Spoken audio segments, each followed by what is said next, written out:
Hi. Hi. How's everyone doing? Whew, if any of you see this, then you know it's New Year's Eve. Yeah, it's true. I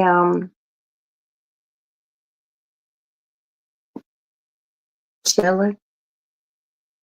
I took a good shower. Um, I'm in a good mind state. I had some a really miraculous thing happen today. Can't share it now, but you'll know in time. Um, all in all, today has been good.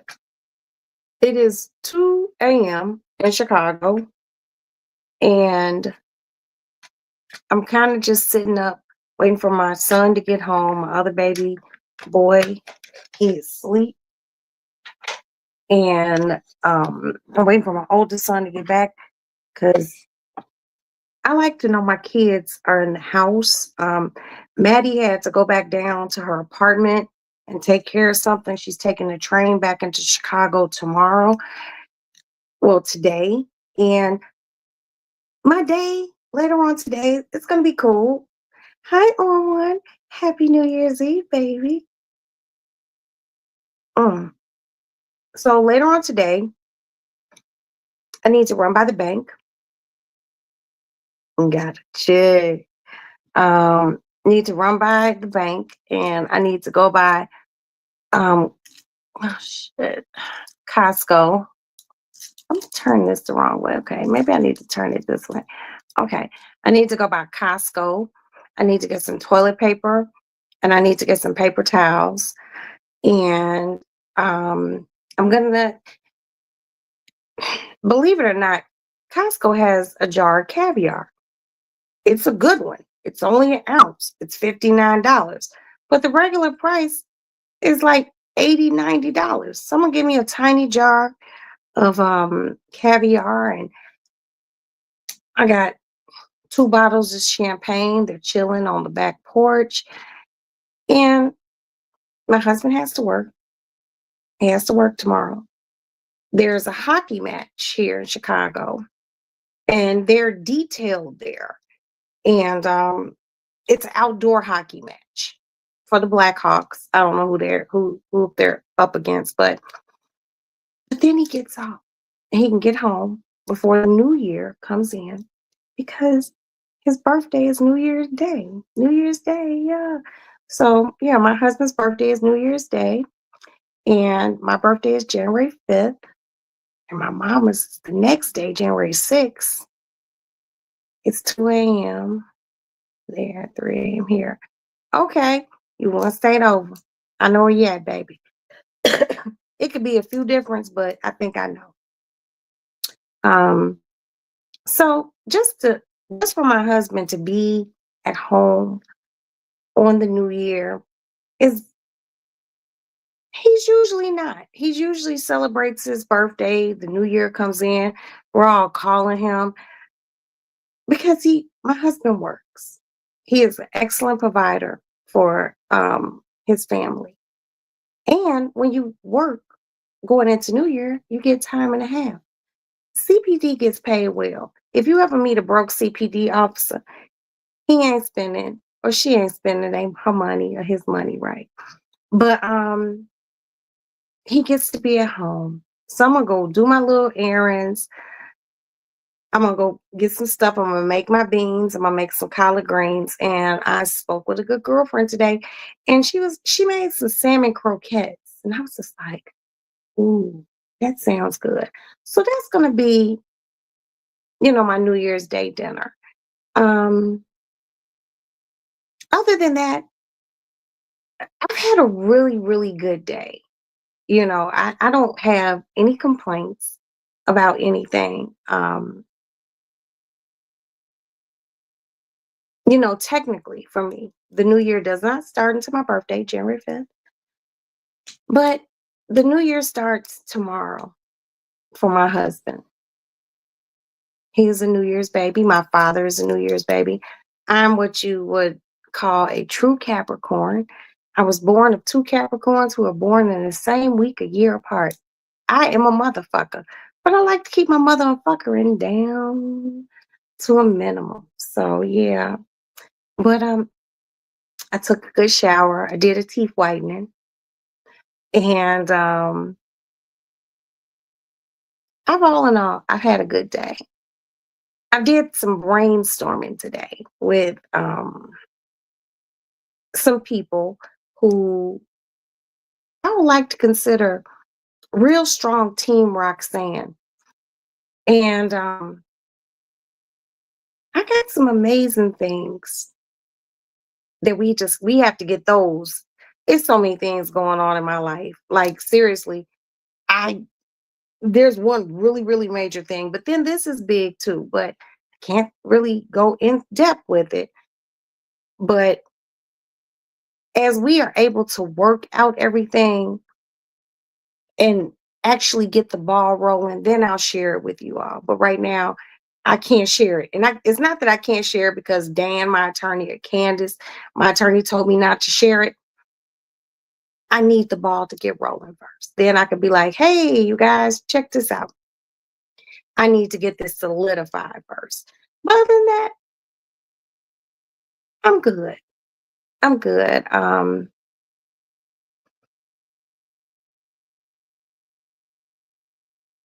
I just think a lot, and I think about what this past year has things that have happened, and I'm a firm believer that God works in mysterious, mysterious ways, and I'm very thankful. I'm very grateful when I find myself wanting to complain about something. I reposition my thoughts and I say, complain for what? There's nothing to complain about. And I keep my day moving forward.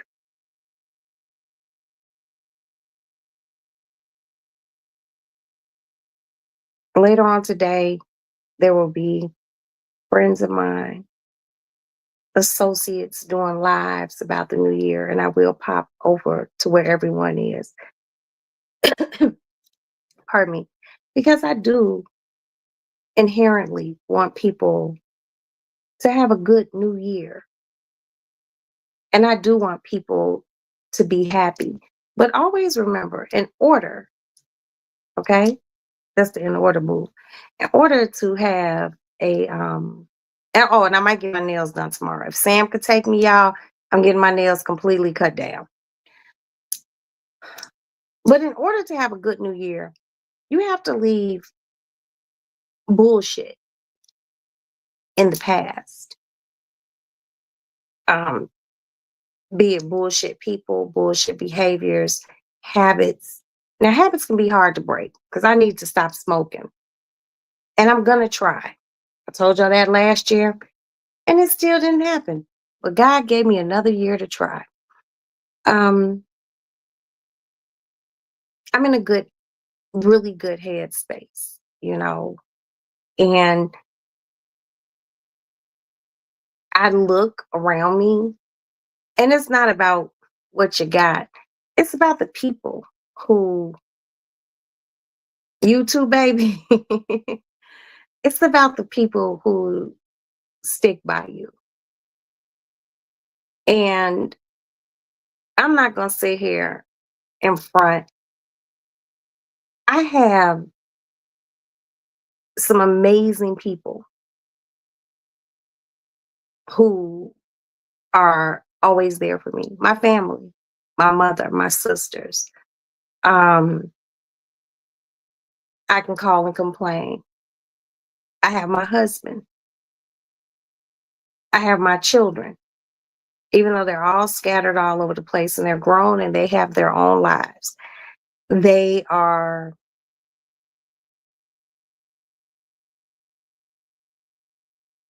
my absolute everything.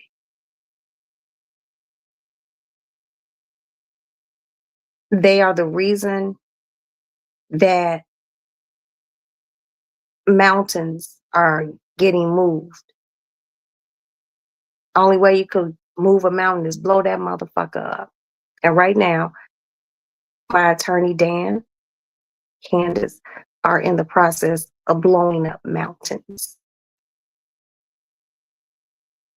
I have a head space and a mind frame. I'm really not for none in 2022. I mean, five. I said 2022. Where in the fuck am I at? I'm just not for none. I am, what we are attempting to cultivate is true and pure generational wealth. Um, I want to be able to go out for lunch with my husband in the middle of the day and go shopping. I want to be able to watch Law and Order all day or whatever show with him and chill. I would like to move, which we will be doing. And I want in-ground parking. And when I say in-ground, that means like drive in, the little door goes down, it's warm. I ain't got no snow on the car. These are things that we are working towards. And this shit ain't easy. Because it's not easy because I have to deal, or I don't have to deal. My attorneys have to deal with people who aren't the easiest people to deal with. But that's fine. I'm a very patient woman.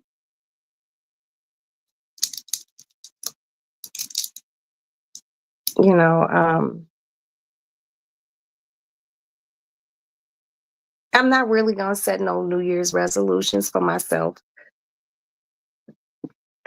because I never I never do any of my New Year's resolutions. But what I am gonna do is try to be kinder to people. Um, the people who surround me, who help me,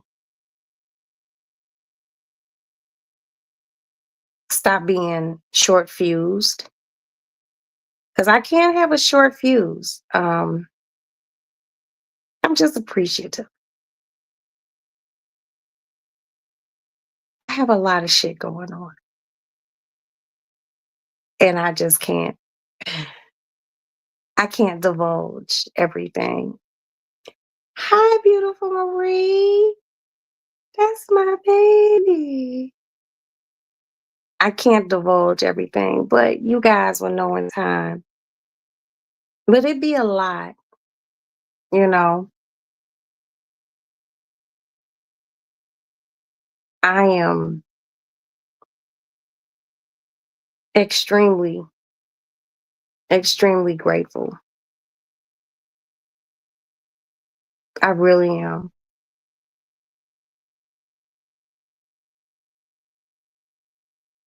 I want to just be able to live a little, do a little. I don't want a lot of shit because I have what I need. I have what I want. There's a few things I might need. Hey, Alicia, what's up, baby? Write it down. Thank you, baby. Thank you. And Happy New Year to you too. Um, it's New Year's Eve. And I'm gonna tell you all this. Don't don't put no whole bunch on yourself. And I'm gonna put this up here. Manifest destiny. Write it down. Speak it.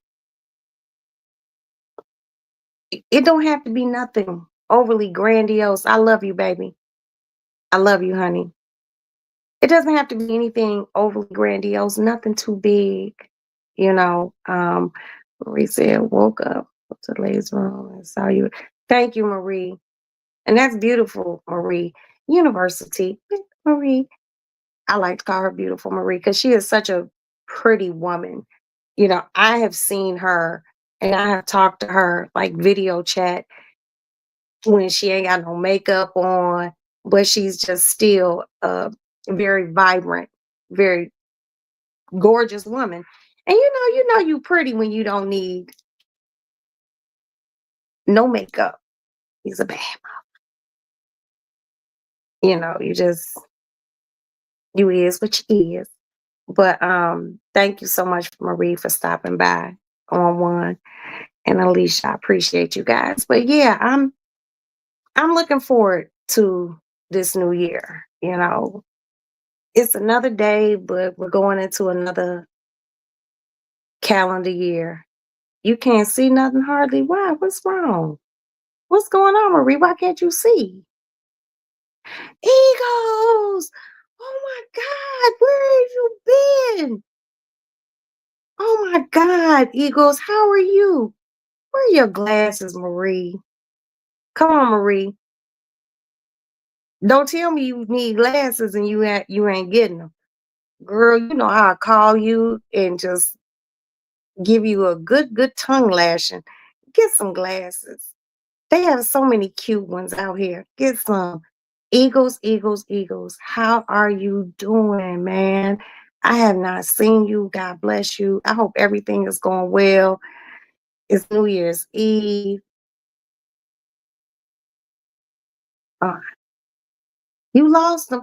Marie, go get some readers. Go get some readers so you can get to the eye doctor now. Come on now. Come on. Shit. You know better. You know we at the age where we can't be walking around without no damn glasses on, girl. And when you don't wear your glasses and you be squinting and doing stuff, that messes your eyes up even more. It's true. I'm waiting till January because my husband got some sort of card that we can use it to pay co-pays and oh, there's a little fly. We can use it to pay co-pays and whatnot. So I'm gonna go get me a new pair of glasses. And y'all gonna go with me. Okay. This year was time for it. This year, well, was time for it. So I think I've had these glasses almost a year. No, it's been a year, maybe a year and a half. But I think my next glasses I'm gonna get. I don't know. I don't know what designer I want because I done did Gucci, I done did Tom Ford, I did Versace before, but I lost those. And I never went and got any frames. You love these, Marie. Marie, I ain't even gonna lie to you, girl. When I go get some new glasses, if you want me to, I'll send you this whole glass and you can get these motherfuckers popped out and get your prescriptions put in. Because I'm gonna tell you something. These motherfucking frames cost too much. I got a pair of Gucci frames that they were my original glasses. Those motherfuckers sitting in a box with my old prescription in them. I need to get my new prescription. Yeah, these progressive bifocals, girl. Look at it like they lightweight. But if you want these motherfuckers, girl, they'll take them, they'll sanitize them, everything, and they'll mold them for your face. These is Tom Ford. And these motherfuckers was expensive. Okay, I think this frame was like $600 motherfucking dollars. And all I'm gonna do is go get me a whole new pair of glasses. Cause I want something new. I want something more of a cat eye. I'm good. Lost my uncle. Oh, thank God.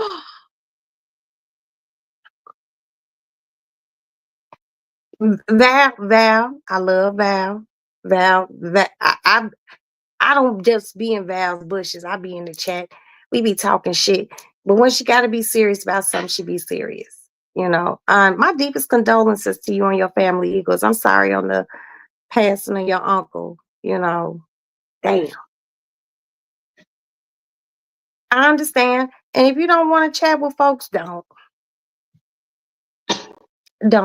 You take the time that you need We all still here. You two gonna be here too, baby.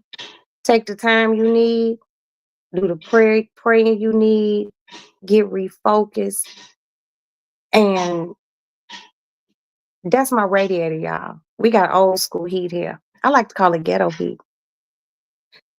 But yeah, take your time, baby. But thank you for stopping by here. I do appreciate that.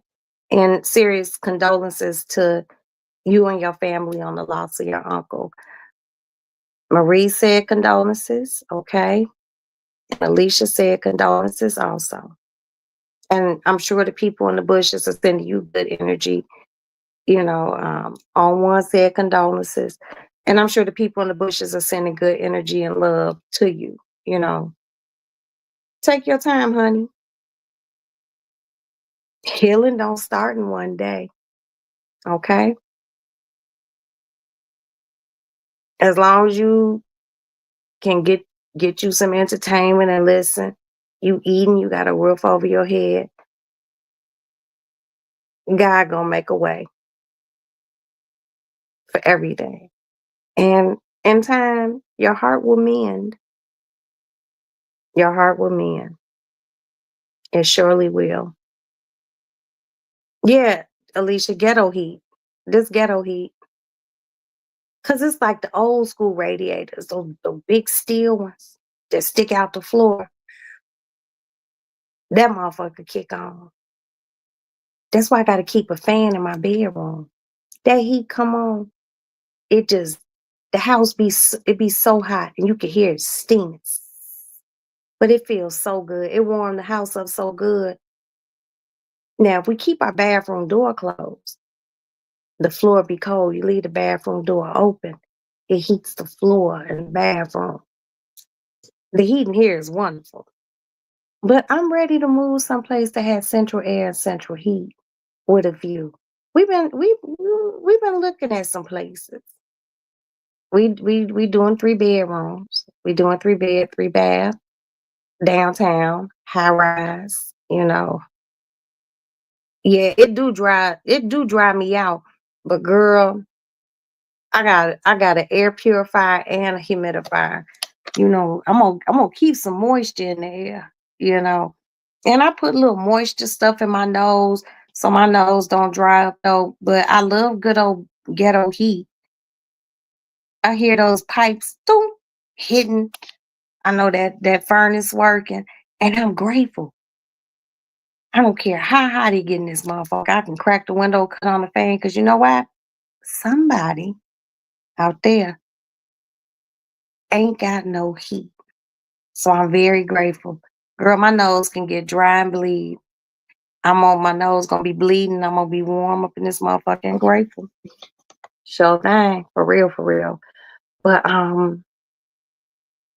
y'all cooking? What y'all doing later on today? I'm gonna do my beans. Like I said, I'm gonna do a small, very small thing of collards. And I'm gonna do some salmon croquettes. And I might make some oxtails. Not a bunch of them, just a few. Yep, someone's freezing. Pray for them. And guess what, y'all? Even in places like Texas and Arizona and Nevada, the temperature drops. Someone don't have a roof over their head. They don't have hot and cold running water. They ain't got no electricity. They ain't even got no clean socks. They don't even have some tissue to wipe their ass. They can't flush the toilet because they don't have one. Pray for them and look around you and know what you have and be grateful. Okay? Now, back to the menu. Oh, you just okay. I'm not I ain't even gonna sit here and lie to you, Alicia.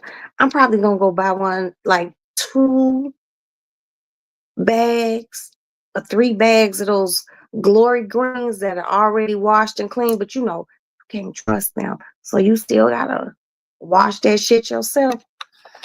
So I'm probably gonna do the collards. I got some beans that I was gonna cook for Christmas, but my son threw y'all. If you were here, you might remember my son threw away my ham bones. So I'm gonna go get some smoked meat. I'm gonna run by the meat packing house. I'm gonna get some oxtails, and I'm gonna get 2 or 3 cans of um, the canned salmon, and I'm gonna make some salmon croquettes, and that's it. And I'm gonna cook and be in my house. Um, Now Maddie come home later on today. She left yesterday. She took the train back to school. She need to go check on her apartment. She'll be back later on today. I'm gonna pick her up. Maddie might go out. I forgot to Jiffy.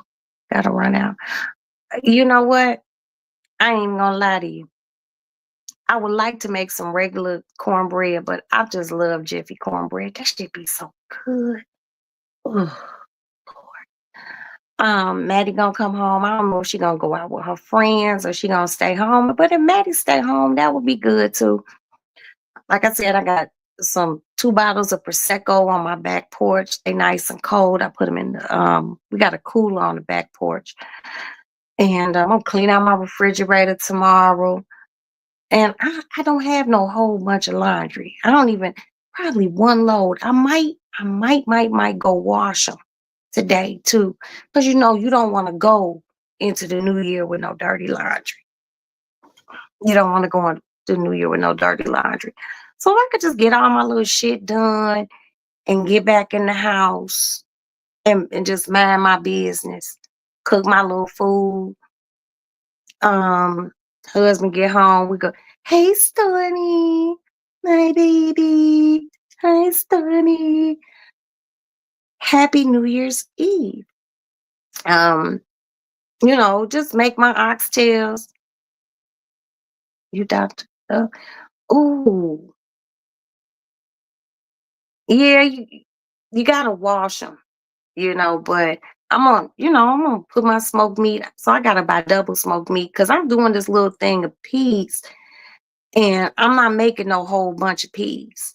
But since I'm making the salmon croquettes, I'm making peas, I'm gonna make some rice. Plus, I bought those andouille sausages the other day that I wasn't able to use. But I'm gonna get all this shit together. You cook for Christmas. Mm, you know what? Oh, that sounds so good, y'all. Look what Marie said. Some gumbo or roast and black eyed peas. Marie, if you live close to me, I'll be at your motherfucking house. I'll cook some and bring it over.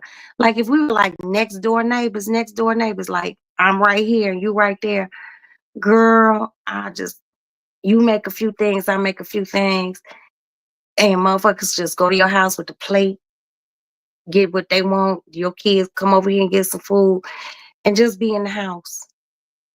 You doctor up that cornbread. I'm telling y'all, I posted something the other day. Y'all got to go look at my community wall. This old woman made some crackling bread. And I kind of feel like maybe I should make some crackling bread tomorrow. But I don't know. I might make some crackling bread. That might be good. Instead of just making a jiffy, make some crackling bread to eat with those greens and those beans. Ooh, greens, beans. Okay, I'm not gonna go there. But I think I might make some crackling bread. But I don't know how, my kids might not eat crackling, so I would have to make, you know, some Jiffy, because those motherfuckers they eat Jiffy cornbread like it's cake. But Jiffy just so sweet. But you know what I do? I cut certain things in the Jiffy. Like I do my egg, but I use less milk because I want it to be a little dense. I don't want it to be fluffy like cake. Mm-hmm. I don't want it to be fluffy like cake.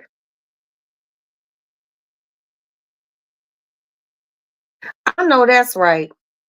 That crackling sound right. That crackling sound good. So if y'all go, pardon me, to my community wall thing. All right, Marie, I love you. Get some rest, honey. So on my community wall, I seen this lady on Facebook. Was it Facebook? I don't know where it was, but she was making some crackling bread. And I think I may have put it on my community wall on YouTube. So, and it was so simple. And she bought some crackling from the store. And she took the crackling and she kind of broke it up a little bit more. And she made the batter. She put that shit in the skillet and she popped that shit in the oven and boom, there was some crackling bread. But then she did something called drop bread. So it was the leftover, what she had left over. Because she what she did in the skillet and cooked it. Well, it was like a pan. And then she heated up some oil and she took that crackling that was left and she spooned it up and she just did like little dollops about this big and fried it. And she was just sitting in her kitchen eating. And she just looked so content and happy. I might make some crackling bread in memory of my grandmother because my grandmother used to make crackling.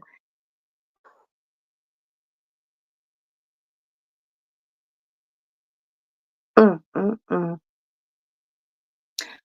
Okay, I don't want to start crying. My grandmother made one of the best meals I ever had in my life, and it consisted of crackling. That meal was so good. Y'all see, I almost started crying. Mm, mm, mm. My grandmother made that. Ooh, and it was the day before I had my second child. It was pork. She made thin pork chops. I don't like thick cut pork chops. She made thin pork chops, some smothered cabbage, crackling bread, and she made a side of salt pork. I ate that shit, went home. My ass went into labor the next day. That baby was happy and I was happy. That I just remember picking up the pork chop, just picking the whole pork chop up. I put hot sauce on. I tore into the pork chop. Ooh, yeah, y'all. I might make some crackling. You haven't had crackling bread in a long time. Can't find crackling here anymore. Now, on one, I'm gonna tell you where to check. If y'all got this there. Those gas stations that have like the Arab people in them, the Middle Eastern people, not the Indian people, the Middle Eastern people. Those motherfuckers be having some crackling in them. And I'm gonna tell you, there's a place here in Chicago, okay? They call it chicken crackling. It's the fried chicken skin. That shit's good. And guess what? I went and bought 3 bags one day, put them in the food processor, ground them up, and I breaded some chicken strips with them and baked that shit in the oven. That shit, I took it, ground it up, it got real powdery. I added a little flour to it and like put seasoned some chicken strips, like the real skinny ones. Seasoned them. And I also seasoned the crackling just very little because I already got some salt in it. Hit that shit with some pepper. I rolled it and then I battered it with a little egg, did an egg wash. I rolled it and laid it on a baking sheet, a cookie sheet. Let that shit cook. My kids were like, oh my God, these are so good. And I was just like, I know. You gotta bake it. You can't fry it though. Because if you fry it and the shit's already fried, it cooked too fast and the shit burned. So you gotta bake something like that. And it was so good. My kids were like dipping that shit in honey mustard and they was just very, very happy. But the gas station I be buying these chickens, these fried chicken skins is bad. It's bad down there. It's best to go during the daytime when the old folks in there getting their lottery tickets and shit and they squares, their cigarettes and juice and shit. Cause anytime after that, shit, you gotta go in that motherfucker at your own risk. Put it this way, I wouldn't go down there once about 4 or 5 o'clock. It don't even have to be dark. I'm still not gonna go down the street and go in there because I'm just like, you park, you go in there and get your shit, you come out, you might get robbed or something. So I haven't been going down there in quite some time, but there's a little liquor store down the street from my house, and they sell some crackling, okay, on one. And I want you to look this crackling up. The company is called Taylor Crackling, Taylor. They got some good ass crackling. Now, what I like to do is I buy the salt and vinegar ones, baby. They so good. They got salt and vinegar, hot, barbecue, and just regular. I'm just gonna buy the regular and put in there. But I'm gonna do some crackling later on today. hmm I'm gonna do my little oxtails. I'm gonna do the Jamaican style oxtails. I'm gonna do my little pot of peas, my collard greens, and some salmon croquettes. And I still got some macaroni left over from Christmas, but I'm gonna cut that up. I'm gonna wrap it in some parchment paper foil because I asked him to do it. He didn't do it.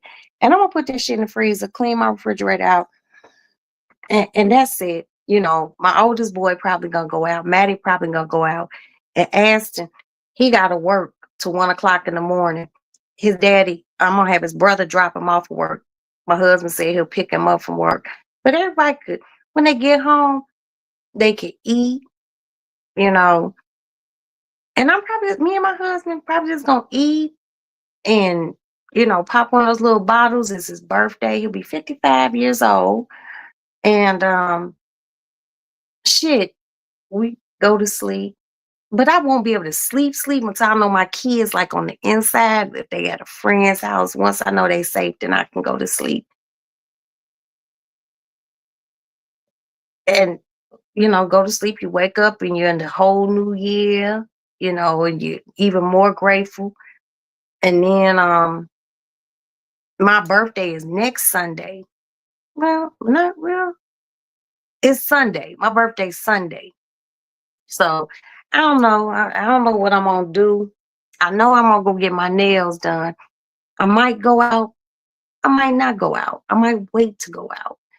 Because right after the new year, people still doing shit, and I just want to be able to go and have a good time.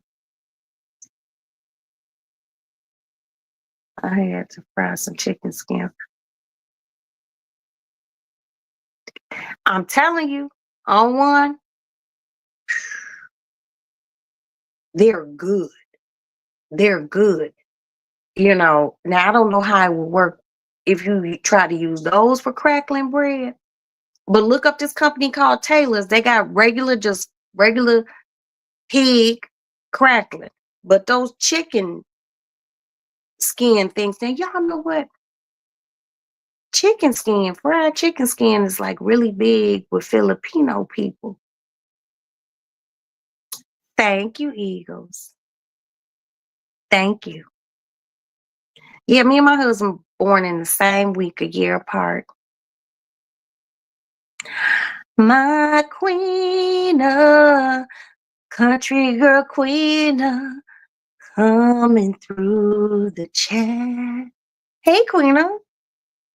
Yeah, so that's just gonna be my little, that's just gonna be my little meal. But I'm gonna have to get up because I gotta go by this meat packing place because they oxtails don't be expensive. But I want to try to get there early because I need to soak those oxtails. Because I like to soak my oxtails in Taylor Port wine, which means I gotta go get a bottle of Taylor Port. But I'll probably just get a gallon because I'm not making no whole bunch of oxtails. But I like to soak them in Taylor Port for a few hours, brown them, and you know, get that shit in get it in my pot. I'm gonna cook them in the oven on low and slow. And I'm gonna make some coconut rice. I need to buy some, and I'm gonna cheat a little because I'm gonna buy some Goya beans, but I'm gonna buy the ones in the can, so they already nice and soft.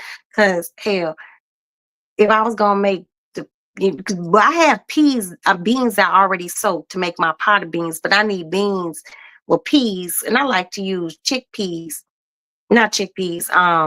Damn, what you call those? Not pinto. It's a little tiny pigeon peas.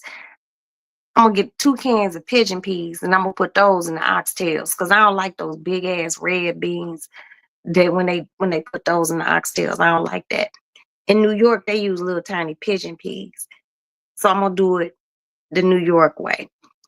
And and I'm gonna grunt.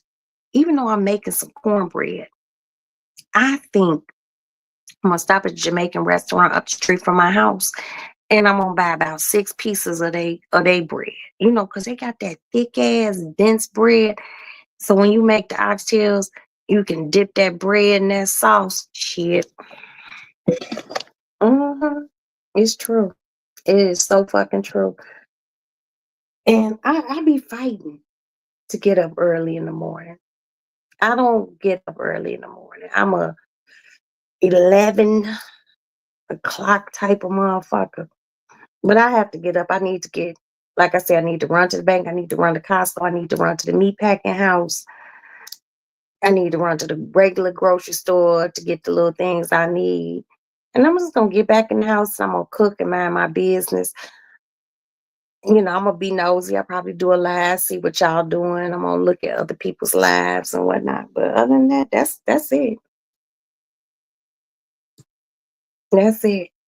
Maddie talking about she going out. I'm like, and at first, I was like, turn my nose, like, going out. And then I thought back to me being 20 years old and going out on New Year.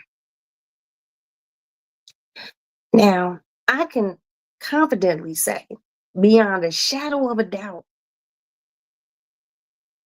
the New Year of 1980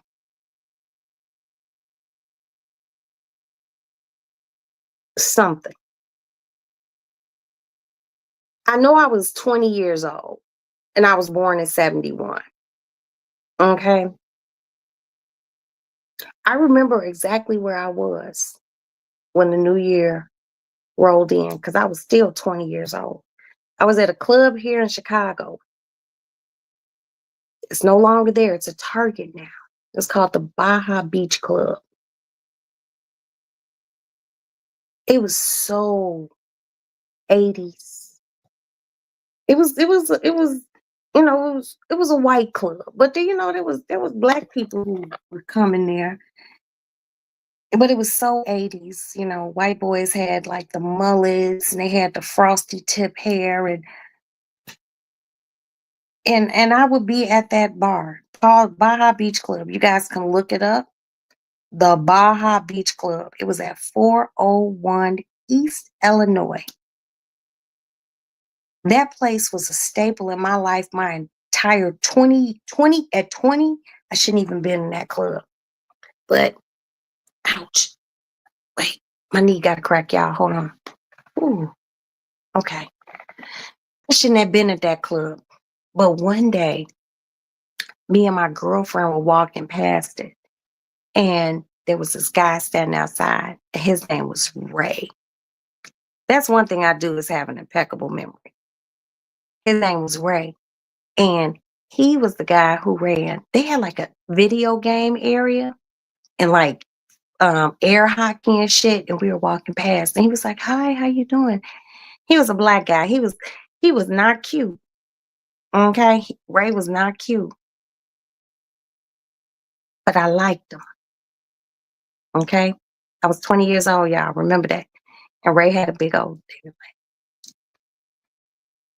I found that out later. But anyway, he was just like, "What are you guys doing? You want to come in the Baja Beach Club?" And me and my girlfriend, like, we not old enough. He was like, "I'll get you in." And he got me in.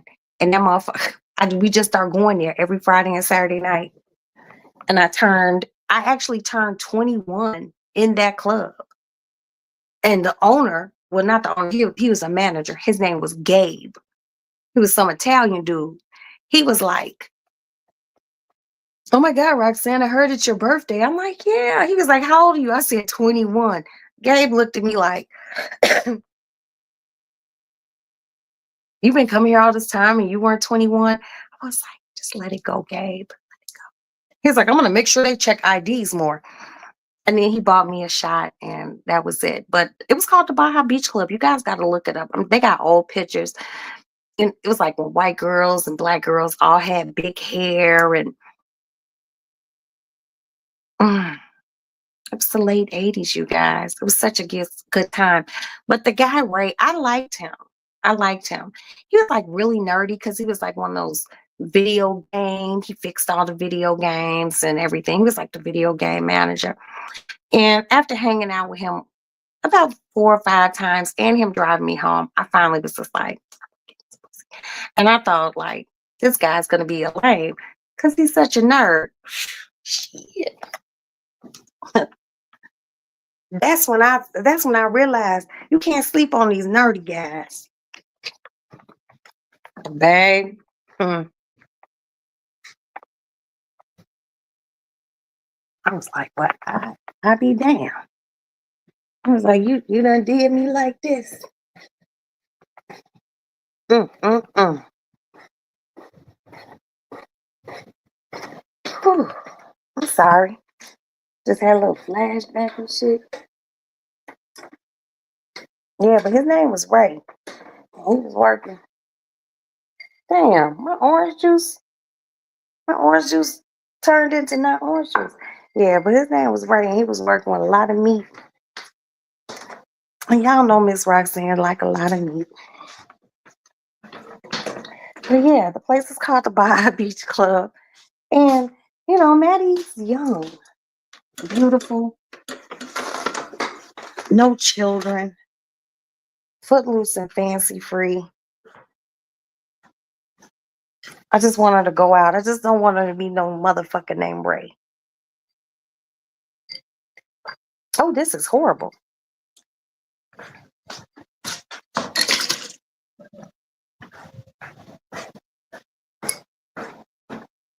Mhm. But you know what's really fucked up, you guys? Maddie was like, oh, there's nothing to do. She said, you all had everything. And then I thought about it. We did have better clubs back then, you all. We did. Back then, cell phones were to be seen. You go into nightclubs now, and that's why I don't even go out. If I want to go have a little cocktail, and y'all know I don't be drinking like that no more. But if I want to go have a little cocktail somewhere, y'all, I need to go to a hole in the wall. I don't reach the point in my life where I need to go somewhere where they playing old R&B, you know, some blues and shit, where they overpour, not pour, okay, where they overpour on their liquor, you know, and everybody ain't sitting around with their motherfucking cell phone in their hand. hmm They don't have no places like that. Now, the last time ah, I went to a nightclub, a good friend of mine, we can't talk about him too much, but a really good friend of mine, and he goes, you're from here, right? So you might remember the Baja Beach Club. But anyway, this good friend of mine, he owns a nightclub right now here in Chicago.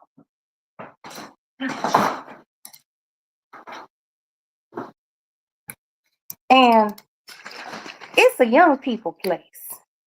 You go in and they playing that Scooty Boo ass music, you know, and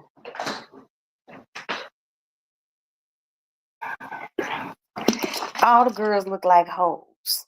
All of them. Everybody looked like a hoe. And everybody on their cell phone. How you party on your cell phone? See, that's how we knew how to. And people don't dance no more, y'all. Now, white bars, they still dance. Black bars, they don't dance no more. At least not in Chicago. Maybe in other places, maybe in the South. But these young people, they don't dance no more. And then the bars, the shit be so overpriced. You know, fortunately, my friend owns this particular place. So when I go in there, I get treated like I own the place. And I like that. And he's a good guy. I've known him 20 some years. He used to play in the NBA. Ugh. But that's a different story for another day. But that's when I realized, I'm like, ooh, Wizzle, I am old. Because I was only in there for about an hour. And I was just like, I got I gotta be around people, you know, my age. You know, I don't want to, if I'm gonna go have a cocktail, I don't want you to measure my shit out with the little silver thing and charge me $16. I want to go to a place where they be like $8 and I can tip them 5. You know, ooh, Jack Hammer's Baja were popping back. You, ooh, y'all had a Baja Beach Club there. Eagles, I know you know about the Baja Beach Club. A lot of folks will be on their phones and distracted, and people slipping things. See, back in the days, we took pride in going out to party on a Friday and Saturday. My mama used to say, we got suited and booted. Women dressed like ladies. Might be a little scantily clad, but they just weren't wearing they just wasn't wearing panties in the club, panties and a pair of stockings and a bra. Women dressed, motherfuckers wear heels and your hair was done and motherfuckers would dance and have a good time. All these kids do now is, oh, that's good. That's good. All they do now is twerk. Everything, everything just twerking. Twerking ain't dance. They, no, they not, Queena. Y'all remember at nightclubs? If anybody is in my age range, and I know a few of you all are, and if there's some younger people in the bushes, how you doing? Even if you my age, how you doing? Y'all remember they used to play fast songs at the club, but then the DJ would come on and be like, I'm gonna slow it down a little. And motherfucking men would ask, hey, you want to slow dance? That shit was sexy. Men used to want to slow dance with you. Or if you was a bold woman, you would ask the man, then come on, dance with me real quick. You know what I mean? These kids don't even know how to slow dance anymore. It's sad. It's a sad world, y'all. I didn't get a phone until I was 20. Baltimore clubs didn't allow. Wow. And you know why they probably didn't allow the use of phones? I'm gonna tell you why. So you couldn't call nobody and be like, yeah, that motherfucker here, bro. Roll up on them.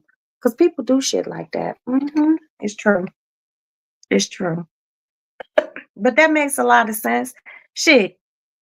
We old enough to remember when it was payphones. But they just don't do shit in these clubs anymore. That's why, you know, I like going to the older people spots, you know, where they playing the music that I love, where people in Chicago, we do a thing called stepping. And if you're not stepping, you just regular dancing, but they might play, a slow jam and motherfucker, a gentleman might ask you to dance or something. These motherfuckers don't have no sort of nothing. Best party days when I was in a motorcycle club. We traveled and party.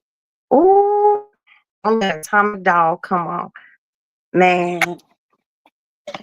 Ooh. Let me go get a pair of socks because my feet cold. Hold on, y'all.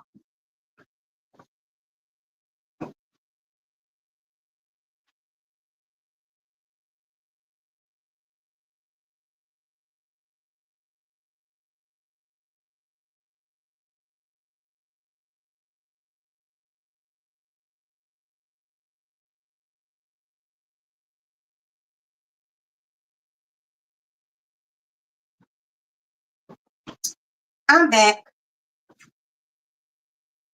Now, y'all, I bought these socks. They thick than a motherfucker. I gave one pair to my mama. I gave Princess one pair, and I kept a pair. But my feet cold. Okay, now you said I seen it about Atomic Dog. Don't let Atomic Dog come on. Let me tell y'all something. I remember Atomic Dog when I was a child. I used to hear it. It was George Clinton, I believe. And, I just, dancing as a kid. Run, baby, nothing but the dog in you. And then I got older. Mm, I got older. Ooh, these feel so cozy on my feet now. I got older. And I was in St. Louis, Missouri. Okay, you old enough. You remember payphones? Okay, we all on the same accord. I was older and I was in St. Louis, Missouri. And my neighbor's son that I had known since I was a child, he had pledged. He was a Q. And he was like, he called me Mellow Yellow. And he was like, Mellow Yellow, my fraternity having a party tonight. You want to go? And I'm like, I had never been to a fraternity party. I was about 17. I got turned out. So anyway, I didn't get turned out like that, but the bitch did get turned out. I walked in there and it was a fraternity party. It was in St. Louis, Missouri. And it was it was off of Kings Highway. But anyway, I got in that party. Ooh, y'all. It was so many men, young men, all in college. And it was different fraternities. It was Kappas there. It was Alphas. It was Sigmas. And then my neighbor was a Q. I didn't know about the Qs. And everybody, they was dancing, motherfuckers, sororities are walking around and they, the guys. And baby, let me tell you, that motherfucking Atomic Dog came on and it seemed like every Q in the building ran to that dance floor. Everyone just left the dance floor. Those motherfuckers set off the most epic hop that I ever seen in my life. And they were all black men and they started taking off their shirts and they was just they was go crazy. And and I didn't even notice these motherfuckers had on boots, gold boots and shit. And they started taking off their shirts. And they was various sizes of black men. It was fat ones and skinny ones and middle sized ones and thick ones and just well built. And they was just setting off. And I had never seen nothing like that. And I was like, who are all these black? And they were barking. Oh, y'all, they was barking. I was like, Oh, and I guess that's why Omega Psi Phi is my favorite fraternity. I was like, damn, what a night. And it was just, it was all black sororities and fraternities. So just being in there, just seeing all that. But those Qs did that thing. Then I was just like, I like Qs. I like Qs. And then I found out later on down the line, my dad was a Q. I was just like, why you got this? He was like, oh, that's my fraternity. I was like, well, was you ever gonna tell me you was a Q? Because my dad didn't have no brands or anything. But he said he couldn't get any of that shit back then because he said he was diabetic. Go figure. Born there at the end of school. Wait a minute.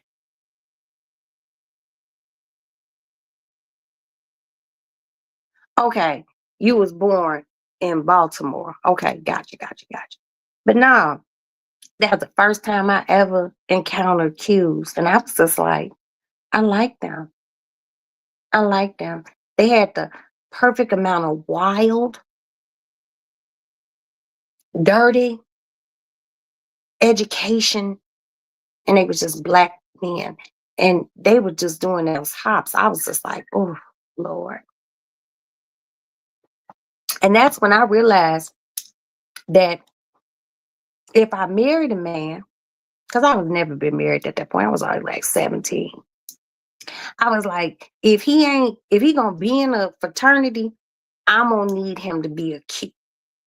Because we're feeling like a good Q. Ooh, Lord. Mm-mm-mm. I have some sparkling grape in your refrigerator.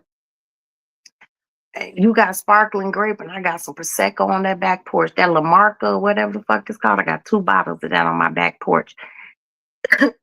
And I got some hibiscus tea in it. I'm gonna just pour a little of that in there and just have a little splash of that. And I'm gonna bring in my new year with my husband tomorrow. But yeah, that's how I found out about Q's.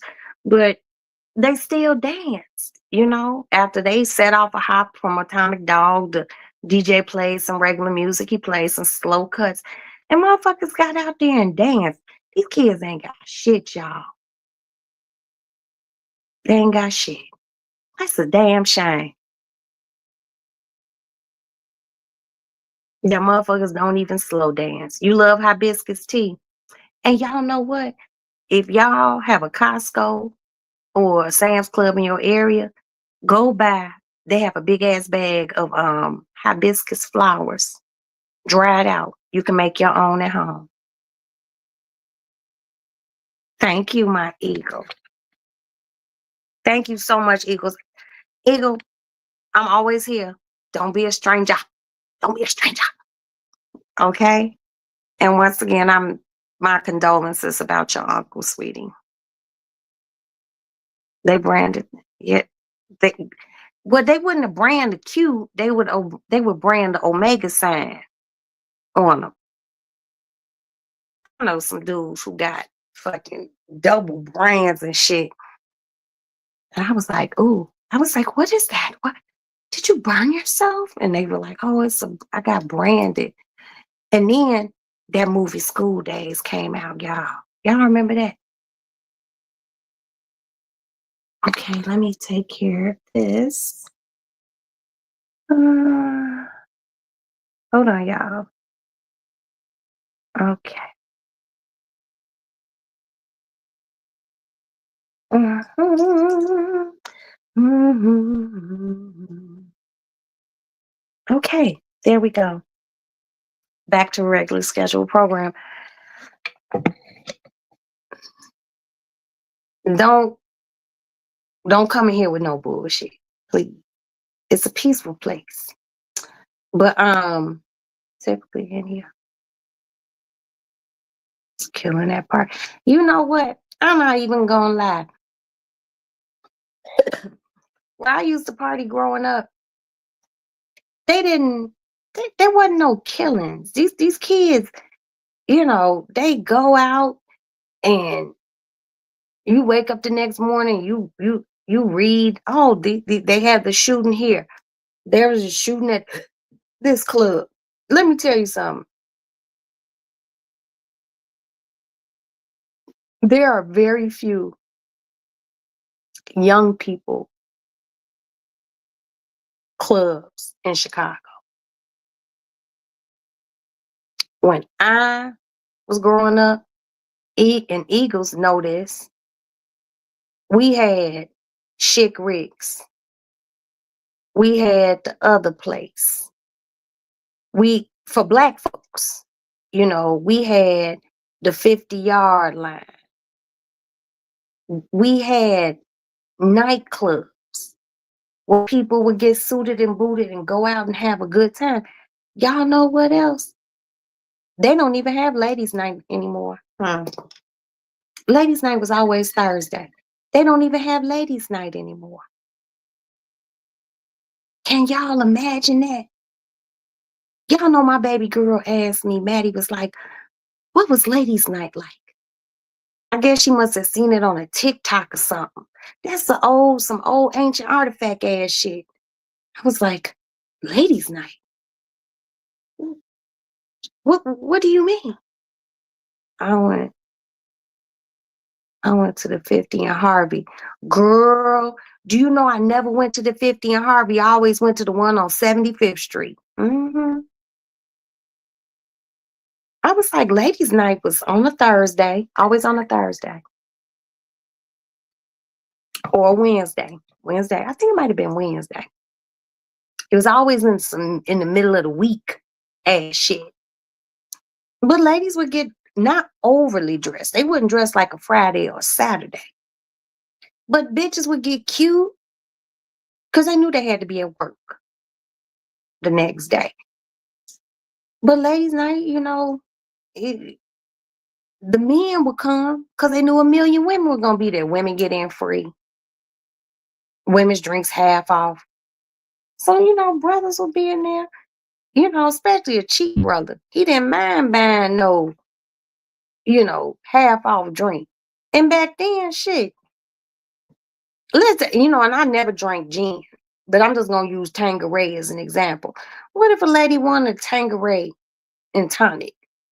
That shit was probably $4, $3.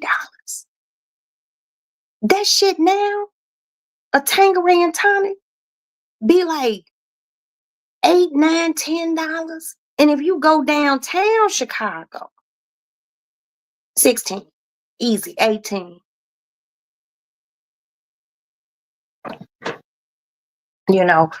These kids just don't got shit. Yeah, times have changed. They don't have ladies' night anymore. Alicia, I ain't seen a ladies' night since King had a dream. I ain't seen a ladies' night in so motherfucking long. Y'all remember, now, Eagles from Chicago. I'm not trying to put your business out of dox you like that, brother. They don't know where you live. Cause Chicago big, okay? When you would go to a ladies' night, when you would come out, they had motherfuckers who were putting flyers on your car underneath the windshield. You had about 3 or 4 flyers. So, and it would let you know where the party was gonna be Friday and Saturday. They don't have none of that no more. None of that. So I know. Okay. Yeah. They don't have any of that anymore. These kids don't have no ladies' night. It's just weird.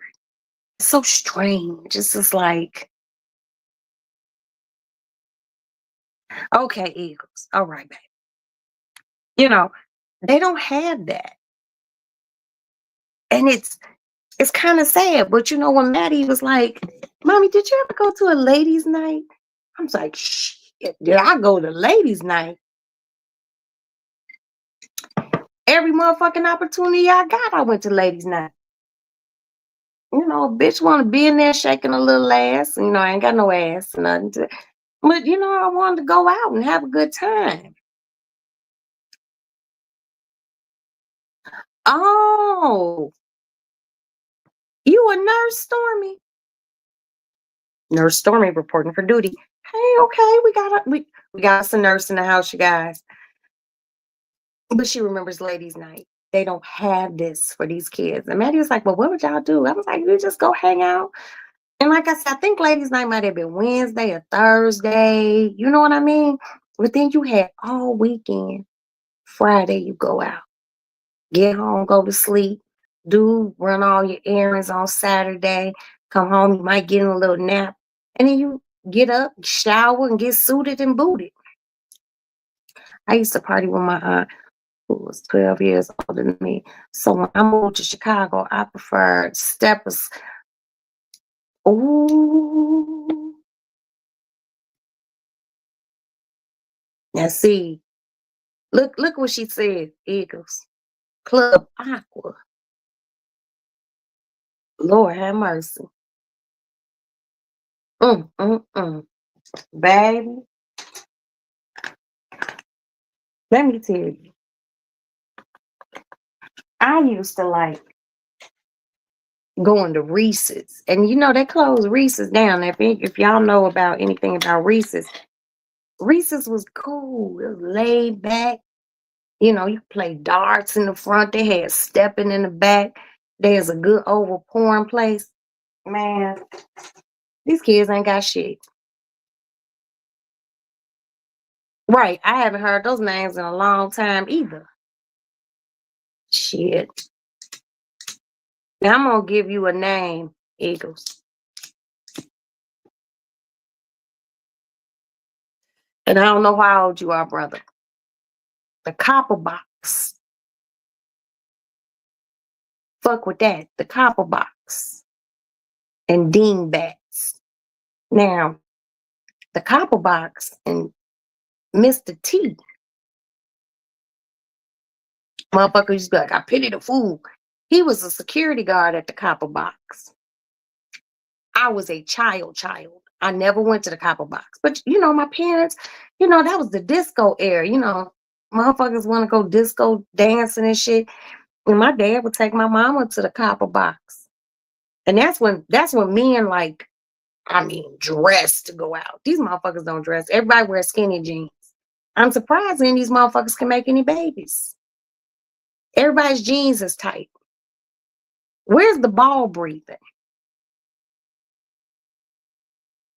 Where's the ball breathing? No, there was a club called the Copper Box, and there was a club called Dingbats, and that was some 70s shit.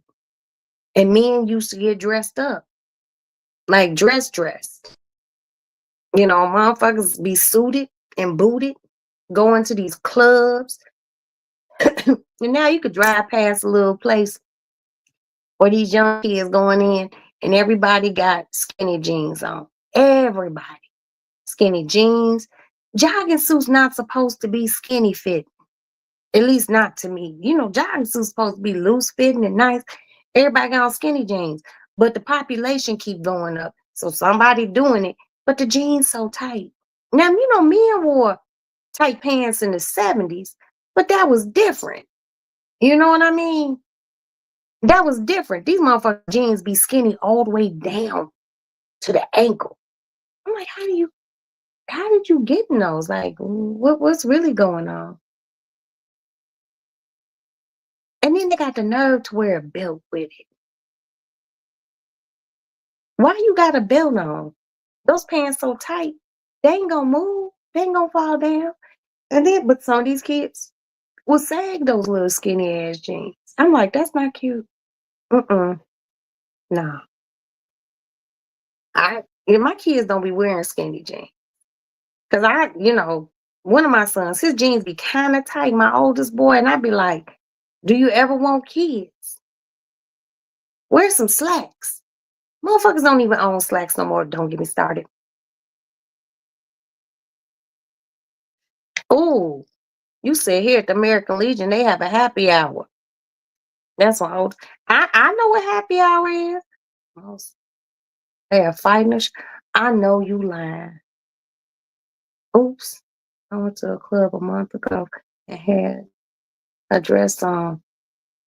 I'm old, y'all. Ain't nothing wrong wearing a dress, Alicia. Cut that out. Here at the American Legion, they have a happy hour. That's when the older folks go before the night and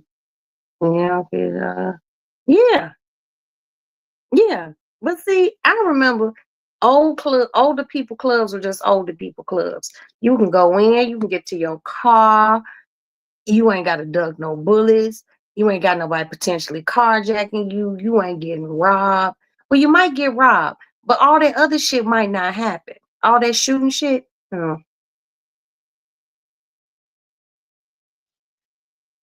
But motherfuckers don't dress. Motherfuckers, young men don't have slacks or nothing. Everybody gotta wear skinny shit. And the worst thing is when you see a fat motherfucker wearing some skinny jeans. I'm not- And what's even worse? And I know that ain't a word, but it is tonight. When an old dude wearing those skinny jeans, a motherfucker in his 40s, 50s wearing that skinny jean shit, I light your ass up. Why you wearing that? Nigga, you got grandchildren. You look like a fool. Now, if it's like some tailored pants that ain't super tight at the bottom, I don't know. This shit's just weird to me. I'm happy I was born in 71. I'm happy that I was born in an era. Yeah, them jeans. Hold on. Let me put that up there. I'm happy I was born in an era where men dressed, and the men that are our age still know how to dress. And the men who have guided their sons correctly know how to dress. They might have a little skinny jean on here and there. But when it's time, they got some slacks to put on. You know,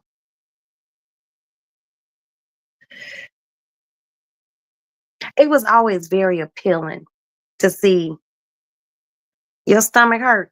I'm sorry, baby. 70s baby here. That's right. That's right. 60s, 70s babies. Drop your year. Drop your year. 60, 70, drop your year. You know, back in the days when, a man would be in the club, depending on the type of club it was, because black folks, we get dressed up for any occasion. But back then, motherfuckers really got dressed up. Men be dressed, and everyone usually wore like 77. I know that's right. Men usually wore like, what do you call that? Gray flannel. 74. Okay. Gray flannel. Pierre Cardin or that Dracar Armoire. You know what I mean? Men smell good. They wore button-up shirts. And they wore undershirts under those shirts. Motherfuckers don't wear undershirts no more, y'all. Mm-hmm. That's the thing of the past. Men don't wear undershirts no more. They don't. And motherfuckers don't own dress socks either. When Aston got to a certain age, his dad was like, hey, you guys, we're getting ready to go to Men's Warehouse. And he took my son. We were in the Men's Warehouse for men. And Jay bought Aston 2 suits. He bought him a gray suit and he bought him a black suit. And Aston stood there, held his arms out, and they marked the suit and everything. And Aston done got taller and bigger. And guess what? I didn't I didn't throw the suits away. I gave them to one of my friends whose sons was that size. And he's like, why you give me this, Miss Roxanne? And I was kind of mad at her because she didn't pull his card. What I need this for? Every man needs a suit, a matching jacket with some pants. Sharp as a tack, baby. Sharp as a tack. Huh. These kids don't have that. Hell, motherfuckers pass away and go to funerals wearing jeans, sweatpants. There was a time you got dressed up. 1967. Come on through 67. Come on through 67. These kids don't, I don't know. Mm-mm. I know how I've raised mine, and they have decorum. When my son Asa came to Chicago, he didn't have a suit. Jay took him over to Men's Warehouse, got him a suit, tailored. When he went back to Vermont, we had to have his suit shipped to Vermont. My husband dropped about $1,500 on a suit, 2 shirts, a tie, and he said he had never had a suit. And my husband's like, every man needs a suit.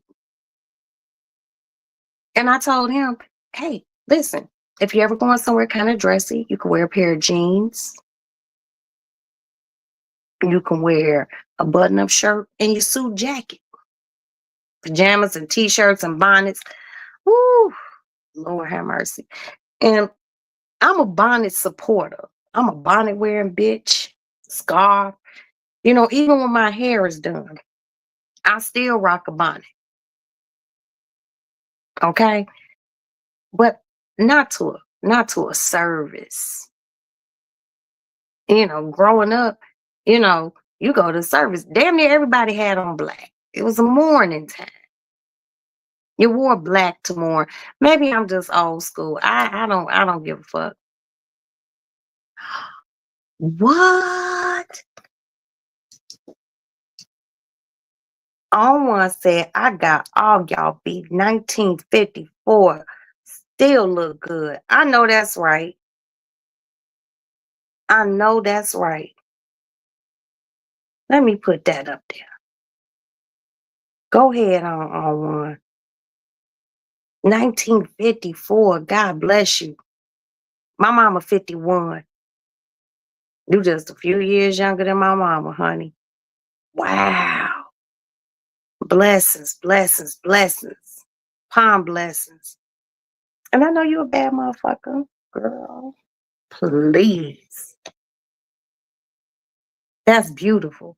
So let's just use On One for instance. On One, born in 54. So by the time the 60s got around, she still seen men dressing like men. 70s, she still seen men dressing like men. 80s, she still seen men dressing like men. After the 90s, it was over. Mid 90s, it was gone, y'all. It was gone. Men shopping, bank stores. Mm-hmm. You know, the good thing about being, and I don't care when people try or say, oh, bitch, and shit.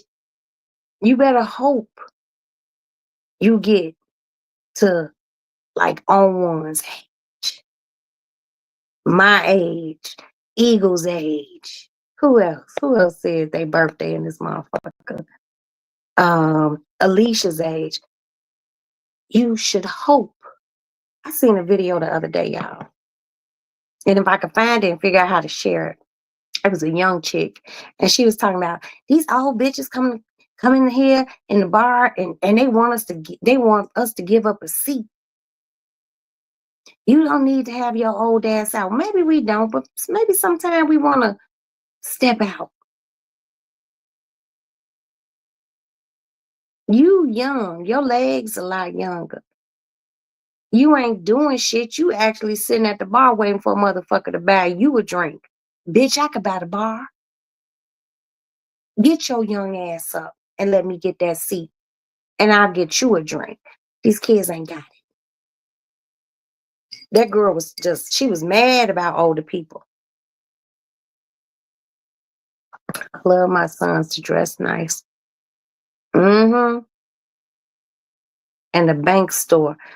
I don't think we have a bank store here in Chicago. Who, who, what's going on?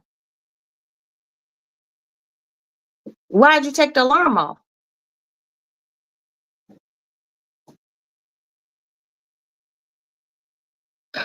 Anyway, my son took the alarm off.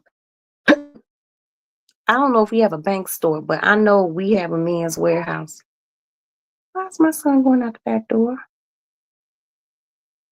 Never seen my dad in a pair of blue jeans, Stacey Adams dress pants, and button-down shirts with a bad brim hat. I never seen my father in a pair of jeans. I seen my daddy in a pair of jeans one time, and I'm gonna tell y'all when. Y'all remember a book came out. It was called The California Diet. It was like late 70s, early 80s. My dad did the California diet. My dad lost a hell of a lot of weight, and my dad wasn't no fat ass dude. My dad lost all this weight, and my dad pulled out a pair of jeans that he had wore in the 60s when he was like all over in Africa, and he could fit them. And he was so excited that he could fit them. But that was the only time I seen my father in jeans. My father wore pants. You know, he might wear like a polo type shirt.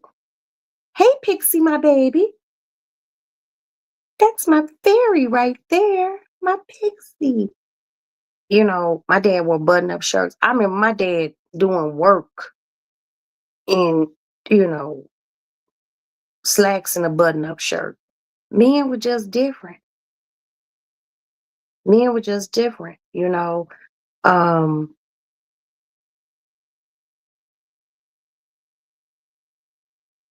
remember talking to someone and they didn't know what a slip was. Now motherfuckers just wear slips as dresses, but they have slip dresses, and I ain't gonna lie, they cute. What, Pixie, was you born in 58? Not to be in your business, because we were just discussing years people was born. Now, right now, in our chat, the OG of this chat this evening is on one. Aston, come here.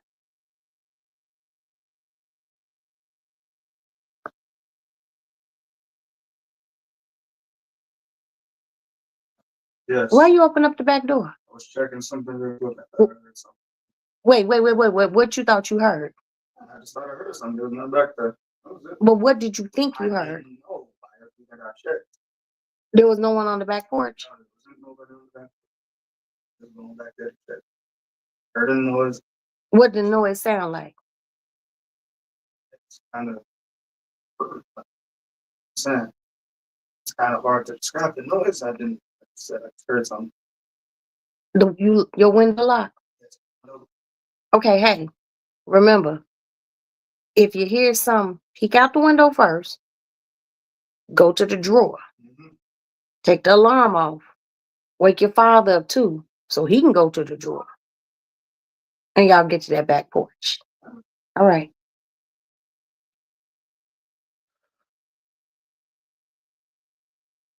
Hopefully there's just a raccoon or something on the back porch. But I hope that motherfucker didn't touch my bottles of champagne. But yeah, you know, girls don't even wear slips. We used to have to wear slips. 1958. Okay, so we have two OGs in the house. Two OGs in the motherfucking house. You know, 54, 58. You all are the elder stateswomen of this chat. And guess what? Toast to y'all. That's beautiful, man. That's beautiful. We had these two women, 54, 58, and it's young people born in 2000. Young, gone. Oh, Lord. Praise God. Actually, 67. Okay, that's still dope. That's still dope. I want people, especially young people. Oh, here comes this damn cat. Learn to live. Learn to dress. You know, it'd be a shame that a lot of young people don't realize how they need to dress until they go into a career field. When I see a young Black lady or a young Black man, and you know, they work in downtown Chicago and they sharp as a tack, or they suited and booted,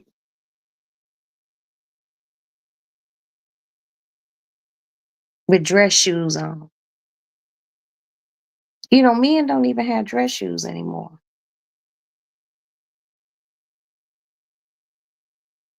That shit crazy. I don't know how they do it.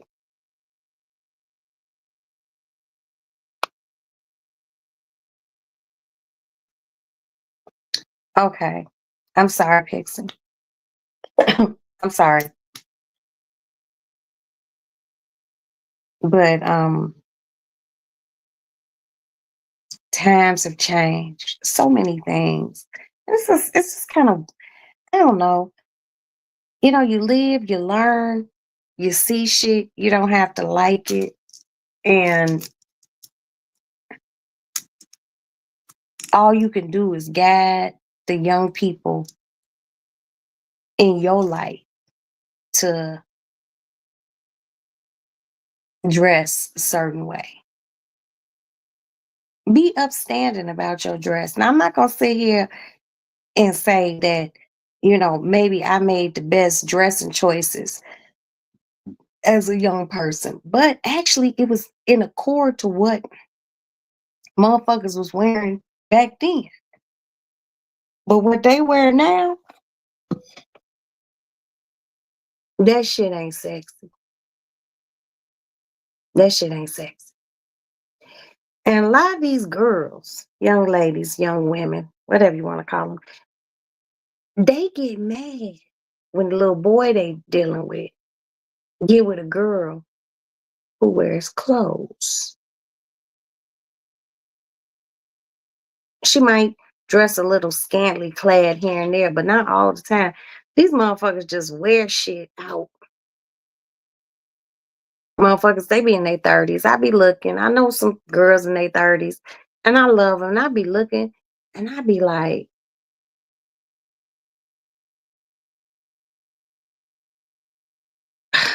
and then they always complaining, I can't find no good man. Girl, it's one thing to be a hoe. You can be a hoe, but you shouldn't dress like one too. It has to be a balance. Kids don't know about that. On one said the fort. You know what I mean. On one. You talking about the fort? The fort down on the low end? Is that the fort you talking about? Girl, if that's the same fort that we both talking about, babe,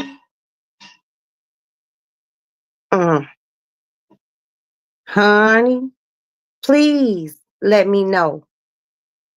Oh, okay. Okay. Wait a minute. Well, on one said the fort. You know what I mean. And that's okay. I'm a little lost.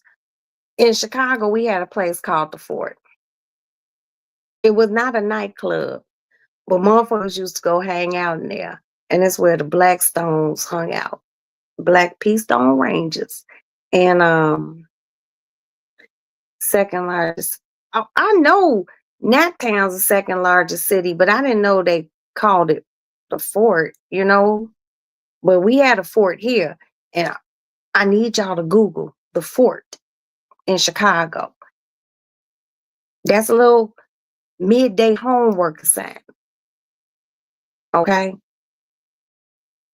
look up the Fort in Chicago. It's gonna give y'all some very eye-opening shit. But we had a fort here, and that's where the moles hung out, baby. It's a different type of place. But it's no longer standing because Jeff Fort got locked up, and he got locked up for trying to buy arms from like some Libyans or something. I don't know what it was, but I remember going to the fort one time. One time. It was like maybe the new fort, but yeah. Yeah, they do show their bodies too much. They do show their bodies too much. And you know,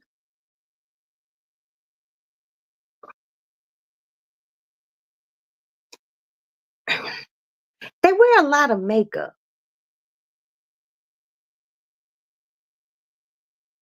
Their faces just be beat to the gods. And then they take that shit off and look like, damn it, I bite.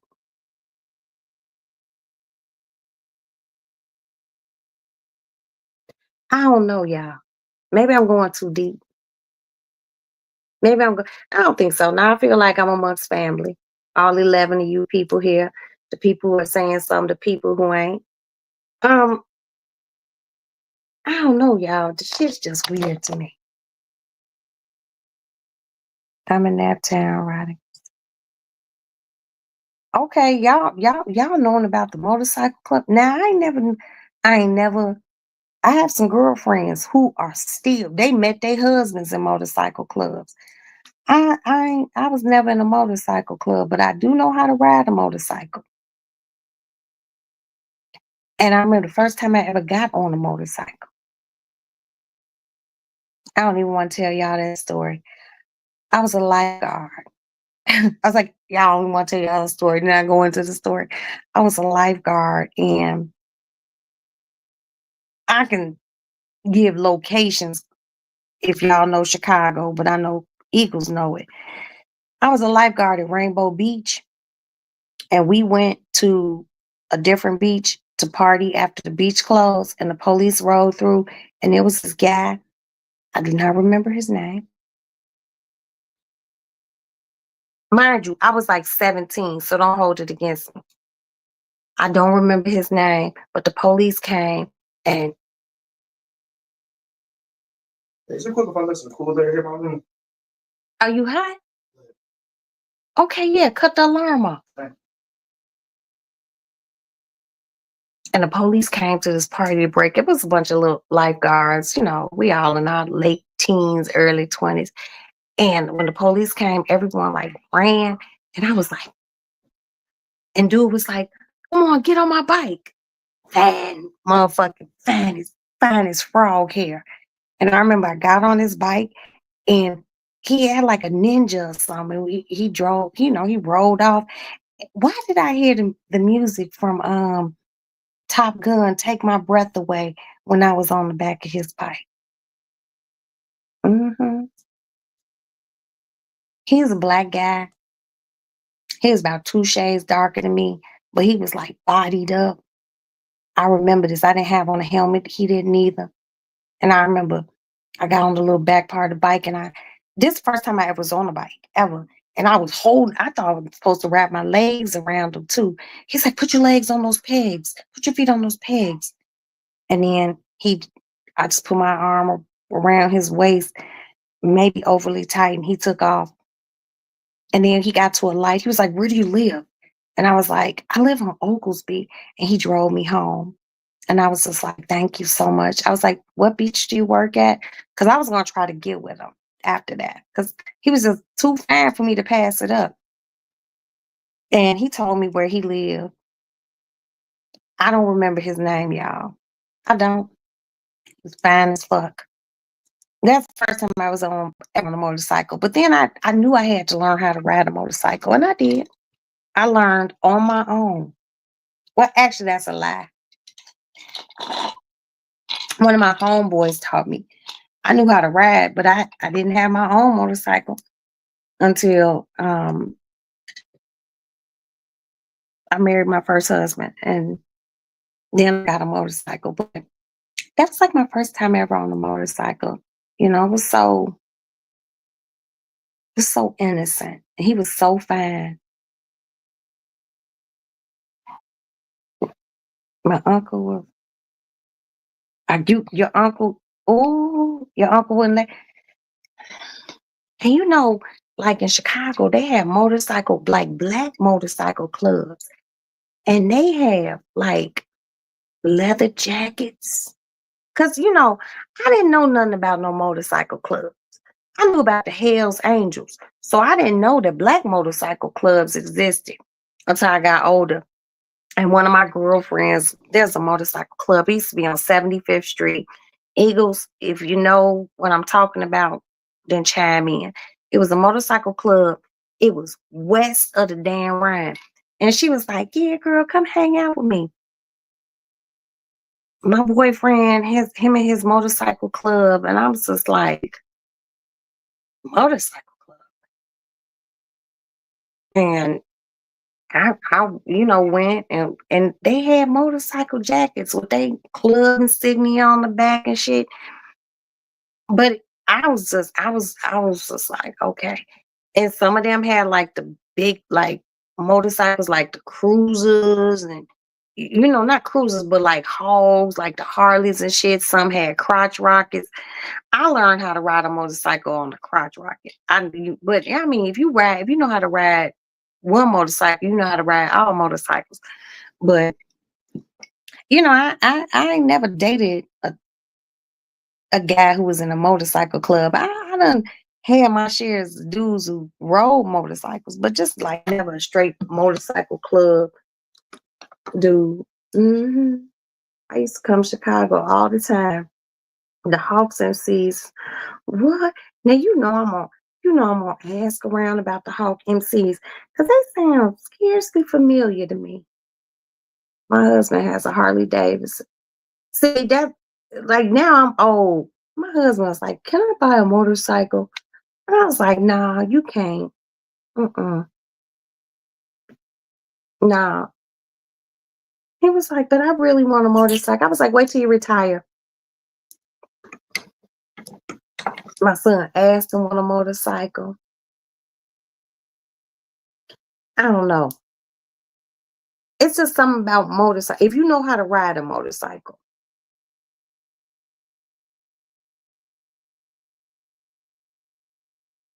then I know how to ride a motorcycle. The last motorcycle I owned, I lived in New York and I owned a Ducati. When you on a motorcycle and you can get a good strip, that's road. It ain't no whole bunch of cars. You like to open that bitch up. The last time I rode myself on a motorcycle was 1997. hmm Lived in New York, out on Long Island. I used to like to hop on my bike and ride all the way out to Montauk and then come back home. One night, my then husband and I got into an argument. And I called myself, fuck it, I'm leaving. I left the house. I got on my motorcycle, rode it out the driveway, went to the road off the driveway, and I hit the Southern State Parkway. And I'm on that motherfucker. And I don't know what I hit on the road. I don't know if it was a pebble. It couldn't have been a pebble. I hit something and the bike shook and I had to downshift. And I was so scared because I was going so fast. I didn't have on a helmet. I think I might have had on some spandex leggings, a pair of Timberlands, and a t-shirt. I would have got extreme road rash. Literally, I downshifted, pulled the bike over to the side, collected myself. A state trooper pulled up. Hey, are you okay? I'm like, I almost crashed my bike. He's like, you okay? I was like, yeah, I'm just very shook up. I didn't even make it to Montauk. I rode my bike back home, probably 10 miles an hour. I got home. My then husband's like, you back already? I was like, yeah. Real quiet. He was like, what happened? I was like, oh, yo, I almost crashed. He was like, you good? You okay? And I'm like, no, I'm not. And I went to sleep. The next morning, literally, I got up, I had some coffee, and I called this place called Red Line Motors. It was Red Line Motors. They did motorcycles. They were out in Manhattan. And I told them, hey, I need you guys to come pick up this bike. And he was just like, oh, okay, well, we'll come pick it up. You don't want to ride into Manhattan. We got to do repairs. I'm like, no, I don't want it anymore. And they were like, why? What's going on? I was like, look, come get this motherfucker, sell it, whatever, because the bike was paid for. I was like, y'all get your seller's commission, send us the rest of the money. And I never rode on a bike myself. I haven't even been on the back of a motorcycle with someone else riding it ever again. Child, I get all the leather chaps. What? Vest, gloves, Harley boots. Oh,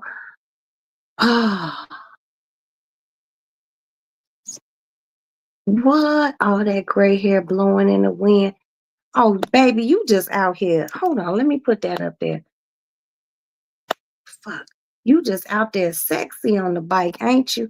I'm scared. I'm scared. I ain't even gonna lie. When I'm driving in the car, I'm driving.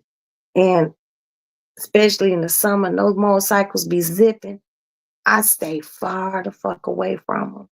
And no one even hit me. I literally hit some debris or something in the road and almost wiped out. I don't fuck around. And I told my son, Aston want a motorcycle and Adam wants a motorcycle. And I was like, look, bad when I get, because God gonna let me get old. Buy a motorcycle when I get old. Like literally, maybe I got 1 foot in the grave and 1 foot out. I don't want you to do it while, because I done heard too many horror stories about motorcycles. And I seen, I had a friend and he was my first husband's friend too. But he was a state trooper out in New York. And he used to show us like accident scene pictures from motherfuckers who had been in motorcycle accidents. I can't do it. I can't do it. That's why I told Jason, I'm like, you want a motorcycle? I'm like, wait till it's time for me, close to me, I don't, he's like, all right, get one of those Harleys and me and you could ride on it. And no, because my thing is, people don't be respecting motorcycles and motorcyclists. You know, motherfuckers hardly respect bicyclists. So I'm definitely,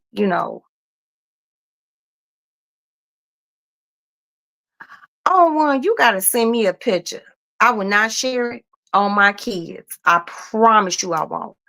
I want to see you with this motorcycle stuff on and all this great, beautiful hair. You out here under the. Ooh, y'all hear my leg crack?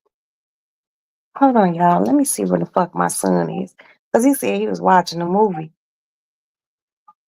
Alex need to bring my car home.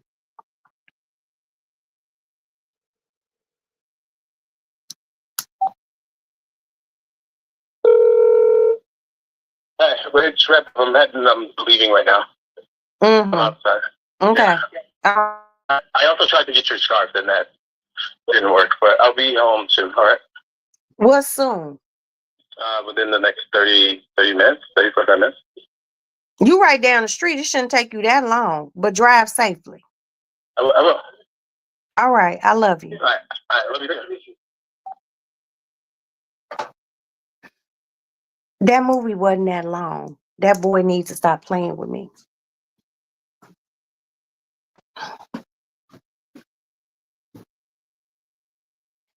Yeah, no, Pick. I just, I want to see. And speaking of gray hairs,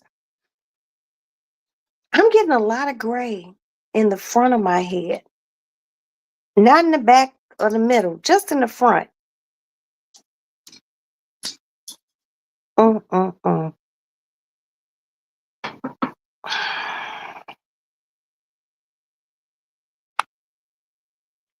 Wow.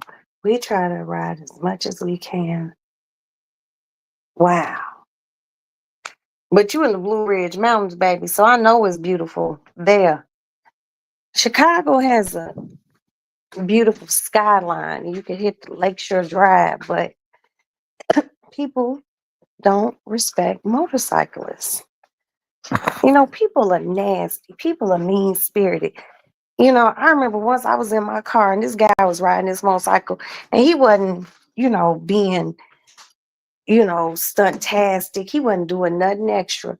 And this motherfucker came all the way from one lane, all the way over to this man's lane and was like tailgating him. And dude was on the motorcycle. He wasn't even fucking with him. I was just like, see, people be doing too much. Don't nobody have time for that shit. People don't be caring about motorcyclists. Like I said, I done seen some pictures.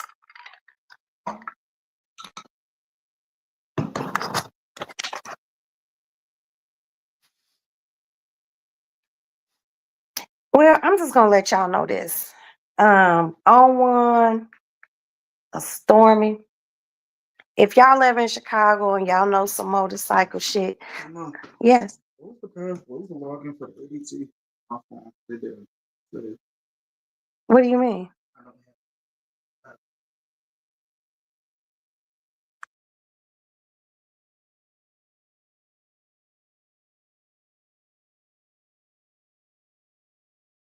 I don't remember it. Call ADT. Whatever. They're 24 hours. Yeah, whatever. No, I can just give you the password. You can call the 800 number. I will give you the password and they'll help you. They'll walk you through it. Don't do it too many times because you'll lock yourself out. No, I didn't. So, Okay, get the house phone. but what I'm asking is, I don't remember it.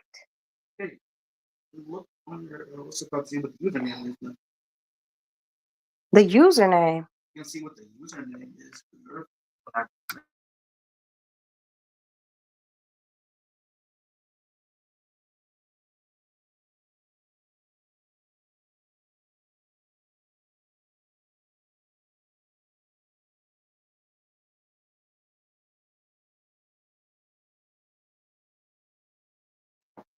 Well, you can just always call ADT and they can tell you everything and do a complete reset.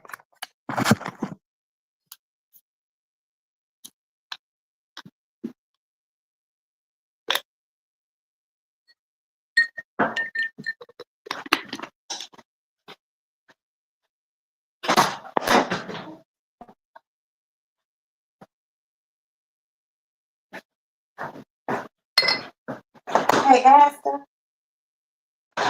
can you put some water on the thing, please? Make sure you on the water dispenser. Thank you.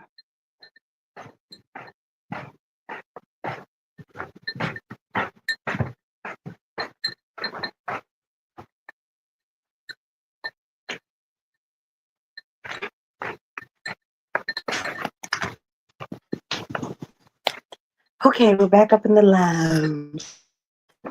And thank you guys for sitting with me. My son said he would be home shortly, and then I would go to sleep. But I appreciate you all so much for being here. You look out for motorcycles, but so many people don't. And they're just nasty. Like, people in cars. Like, what are you, a hater because you don't know how to ride a motorcycle? You can't wait to go gray. I got like about 10. I got a scarf on and a scarf. I got about 10, 20 gray hairs. But the ones that be in my edges, I pull them out. Not the ones back here though, but the ones like that be in my edges because they like wire. And even if I put edge control down, the gray ones still will pop up. They very wiry, and I don't like that. I don't want to have hard gray hairs. I want to have soft gray hairs. You know what I mean? One of my friends, her mama hair, how she grayed is just beautiful. When I start really graying, it ain't gonna gray cute. You know what I mean? I feel like it's gonna gray patchy. Like I'm gonna have some. Oh, thank you, honey. I'm getting them. If I can squeeze it into tomorrow, I'm gonna go get my nails done. I'm gonna get them all cut down because they too long, and we'll start over. But I don't want my gray hair to look funny. I don't want to look like a skunk. And I be seeing a lot of women who they hold on, y'all.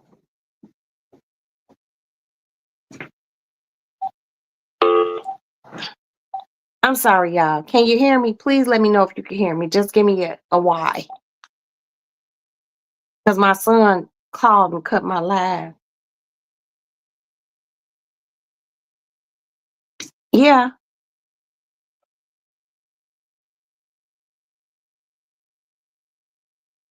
Where is that? How far is it from where you are? Okay, well, why would you call to ask me, could you drop someone off? No, I told you to call me and let me know if you're going to be late with the car. Of course, you could drop a friend off who's 5 minutes away from where, drop the person off and come home now.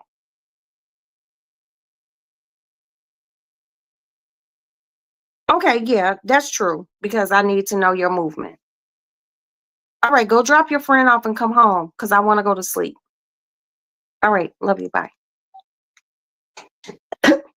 So Alex is dropping his friend Kelly off, and then he's gonna come home. But back to this gray hair thing. I don't want to look like a skunk. And I feel like I'm on gray skunkish, real stanky. Like I'm gonna go gray like all through here, and then like right here might be black. And if it happens like that, y'all, I'm not even gonna sit here and phony kick it with y'all. I'm gonna color the shit. I'm gonna color it because I'm not gonna gray like that. Because I know far too many women who done grayed like that and they look like fucking skunks. I'm not trying to look like a skunk or a possum by the head. The fuck? I love my gray. I'm chocolate too. Oh, I know that gray is fucking girl. That chocolate skin with all that beautiful, and it's not even gray. It's silver. And then your hair long. Girl, please send me a picture. Please send me a picture. I'm just nosy as hell.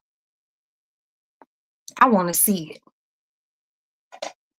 And I be following these people on like Instagram and Facebook, and it's these women with gray hair. It's women with short gray hair, long gray hair. They got short styles that they done had, curl with curlers this big. They look so good. But I know that my gray hair ain't gonna turn out like that. I know my gray hair ain't gonna turn because I see how it's graying now. And it's literally right here, and there ain't none right here. So my shit gonna go back like this. I'm gonna look like a badger or something. I ain't got time for that shit. But I might be able to pull it off. I don't know. I gotta get out of wearing hair weave. Mm, wait. Okay. I gotta get out of wearing hair weave. I'm kind of addicted to it. But I'm almost to the point where I want to get my own hair done because I ain't bald headed. I'm edgily challenged, but I'm not bald headed. But like a little short, because my hair is curly. I have curly hair. A little short, curly fro. But it wouldn't be a fro because my hair don't fro. I don't know, y'all. I'm still addicted to hair weave. I just am. Now, I don't do no perm. I seen someone say they haven't had a perm in a long time. I don't do no perm or nothing. I just don't like how my gray hair is coming in. And if I look at my mama's gray and I see how my mama gray, it's cute, but it ain't like, wow, your hair gray really, really beautiful. Because it's not. It's not.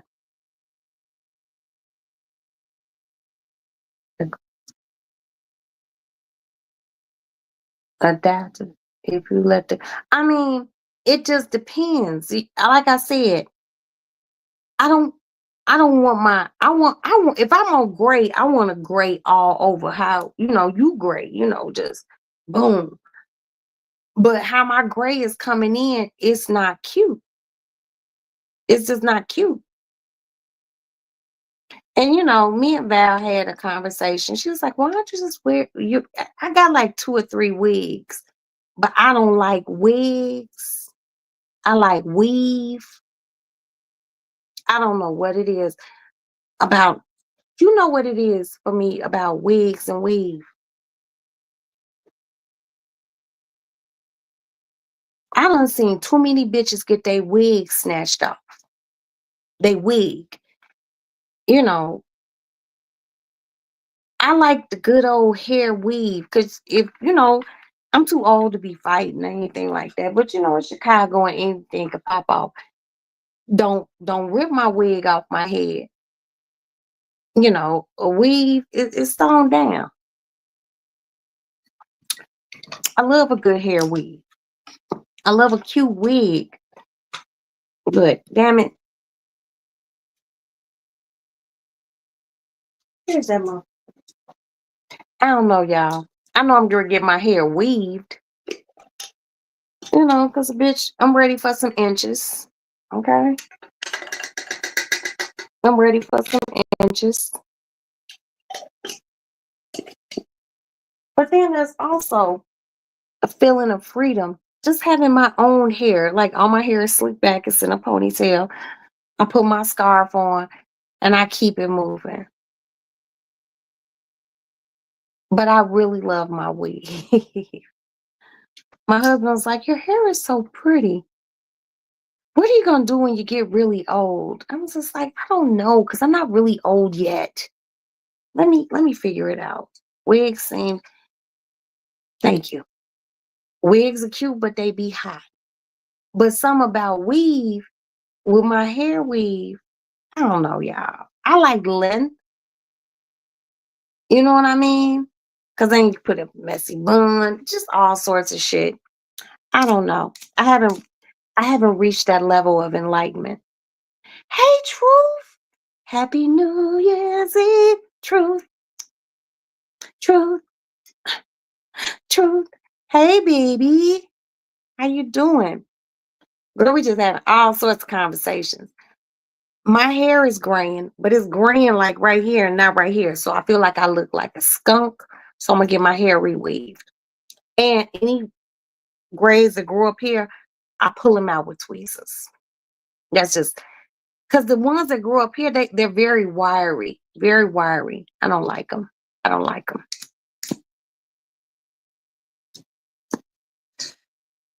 What you doing for New Year's Eve? What you doing New Year's? Truth. Basically, everybody just kind of chilling. You know, people gonna cook. I'm gonna be in the house. I don't want to be outside. But no, y'all. I think I'm gonna reach a plateau in my life where I just leave hair weave alone. It's almost like an addiction.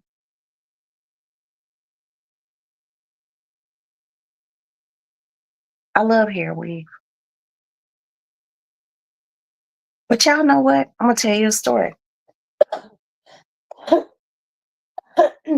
Pardon me. I remember a long time ago hanging with you. Okay. Home by 9. Baby, I ain't mad at you. I ain't mad at you.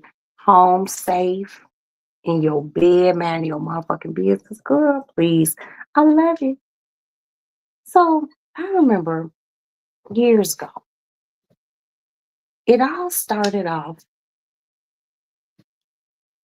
I was at this place in Chicago. Hello. Let me put this up there, y'all. Me and God are bringing in the new year together. Girl, it's gonna be me, my husband, well, my God, my husband, and we just gonna be in this house, minding our business. Thanking God we done seen another year. So I was young, as we all were. And I was at this place in Chicago, if you're familiar with Chicago. It was called Oak Street Beach.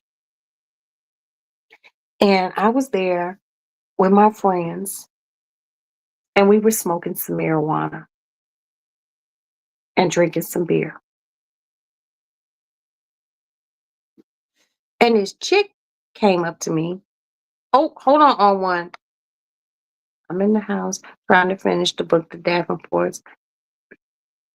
Okay, I have been listening to it on Audible. I stopped and I have to go back to it. So if I can get all my stuff done tomorrow, I think I might go back to the Davenports too. And then we can do our recap on here. But if I do a recap and I talk about it, you have to come up on the panel. You don't have to show yourself. And we can talk about it. And if you all want to participate, it's a book called The Davenports. Please come on through. So what I was saying was I was chilling at Oak Street Beach with my friends, right? We were smoking some weed and drinking beer. And this chick walks up to me and she goes, "Oh my God, you're so cute." She was like, "I work at Vidal Sassoon." Seriously. Hey, Kamiko, Kamiko, oh, oh, oh, oh, oh, oh. Happy New Year's Eve. See, people get songs when they come here. So she goes, "Oh, you're so cute." She goes, "I would love to do something with your hair." I was like, "What I gotta pay?" She said, "Nothing." She said, I will do your hair and I need to take some pictures of your hair and you ain't gotta pay for shit. So I was like, okay. So about 2 days later, I went down to Vidal Sassoon. It was in this place called the Water Tower place. It's a big shopping place downtown, right? I get in the Vidal Sassoon, and she's like, okay, so I have a vision for your hair. And I was like, what? She said, can I cut all your hair off to about this much and color it platinum? Now, because my hair underneath these two scarves is naturally curly, I was like, I ain't gonna have no hair. She said, it will grow back. I was like, you gonna take pictures of me? She said, yes. I was like, where are these pictures gonna be? They put it in a Vidal Sassoon hair book. I said, okay. She cut my hair down to this much and colored it platinum. And then they took pictures of me. Yes. You know where the water tower is, Eagles. She colored it platinum and they took pictures of my hair. They were a few color and the other ones were black and white. So then I had to go home. I was on the bus. And I remember the bus was to Jeffrey 6. And it was full of melanated people like me and you. And they were talking about. They were saying, just mean things like she thinks she white. She got that blonde hair. And they were being, kind of shitty on the bus. It was black people. And I was sad. So my bus stop came, I got off. And the other bus I need to get on to get a few blocks down, maybe 5 blocks down. I don't even know if it's that. I walked home and I got home and I went directly in my bedroom. And my mother could see me walking in my room from where her room was. And I closed my door and my mother came and did the customary parent thing, which is knock once and then open the door. And I was laying across my bed crying. And my mother said, let me see your head. And I sat up. And she said, it's different. She said, but you look real pretty. And I said, Mommy, the people on the bus were telling me I thought I was white because I had blonde hair and woo. And my mother was like, you look good. My mother, she didn't say hating. She said something else. And that made me feel good. How come about 2 months later, Mary J. Blige came out? And she had blonde hair, but it wasn't shortcut. She had her blonde hair. No one said shit. Oh, congratulations, Kamiko. Everyone, hold on. Okay, everyone, tell Kamiko congratulations. Let me put the cigarette out. Hold on. I don't even want you to see me smoke.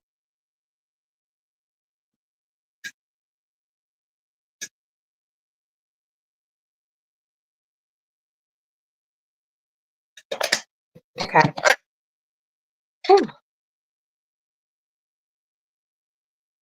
Yes, make you a drink, Pixie. But I let them. Yes, everyone, please send Kamiko much, much love. Congratulations, Kamiko.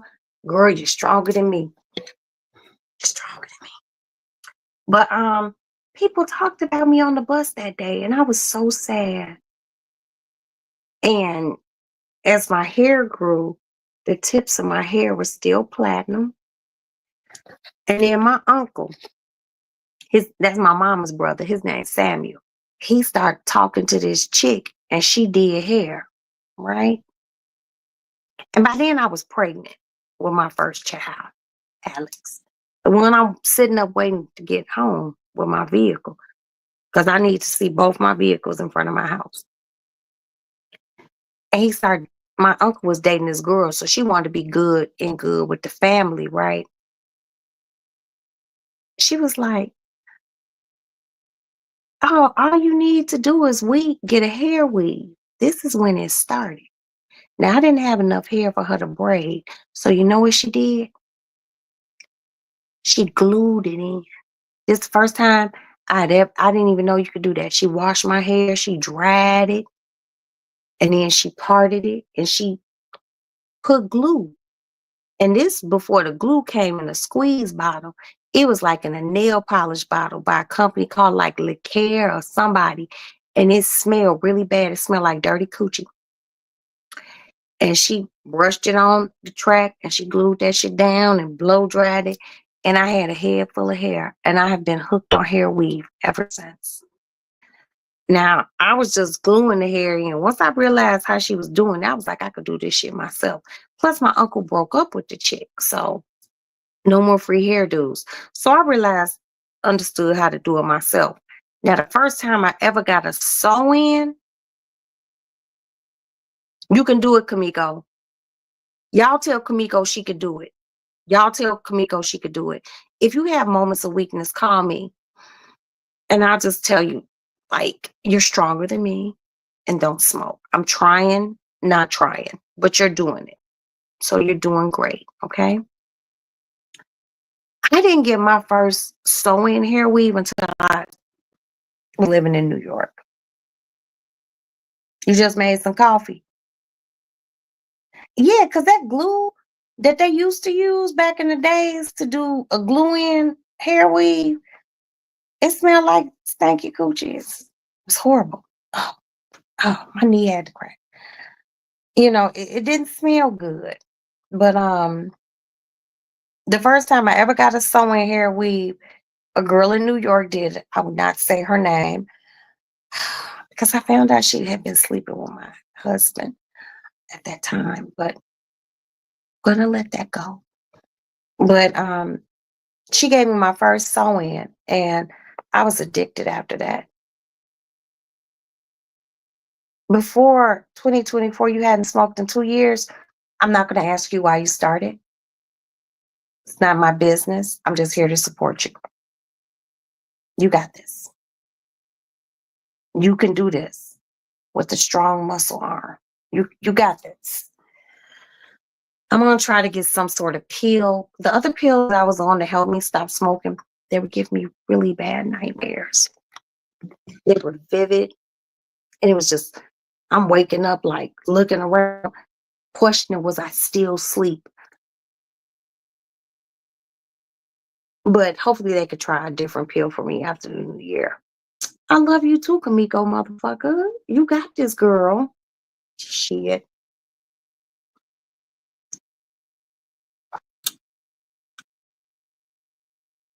We're all supporting you. We're supporting you. So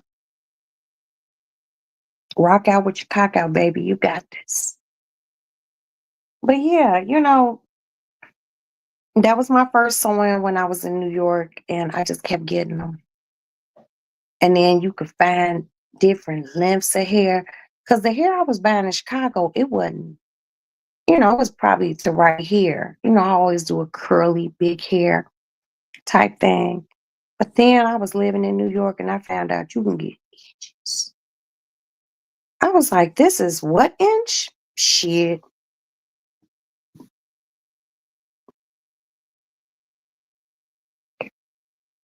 Oh, wait a minute.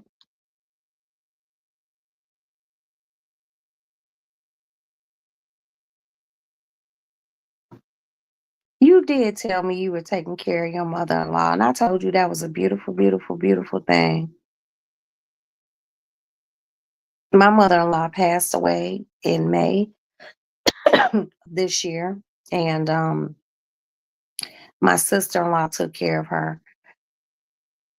And she probably would have been here with us, but my mother-in-law didn't like cats, you know, but taking care of a elderly relative, it can be tough because I you know, seeing how my sister-in-law, I have a few sister-in-laws, and you know, it was rough on all of them, but God bless you for doing it.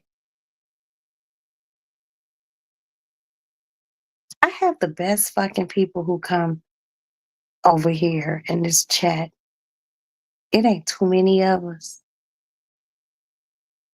We can talk, we can commiserate, and we can support each other.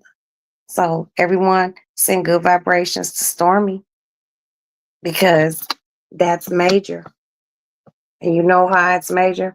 Because one day we all gonna get old.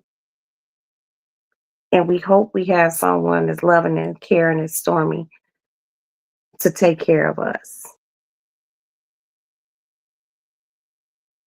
Chantex just took, girl, Stormy just said it.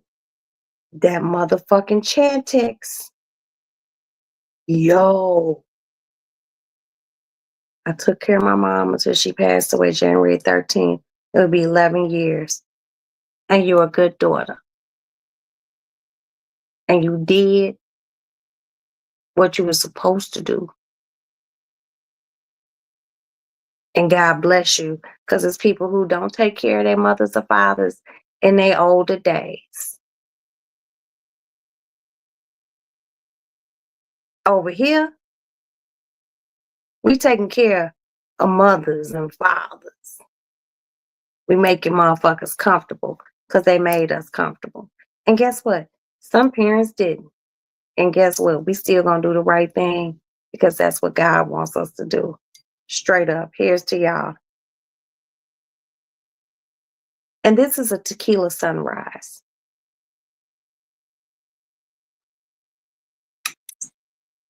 Truth. Your brother didn't have to appreciate it. You did. Because you did the right thing. And you will forever be blessed. Taking care of an ailing relative, no matter who it is, ain't easy. I seen my husband's sisters and him and his brothers go through ebbs and flows, ups and downs, ups and downs. If you can't take care of the person who carried you, nurtured you, told you everything was going to be okay, even in your mind, you thought it wasn't going to be okay. If you can't do that for them,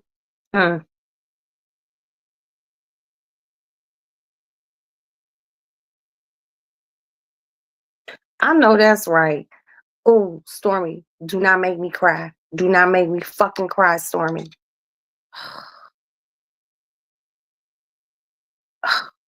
That's beautiful. That was absolutely beautiful.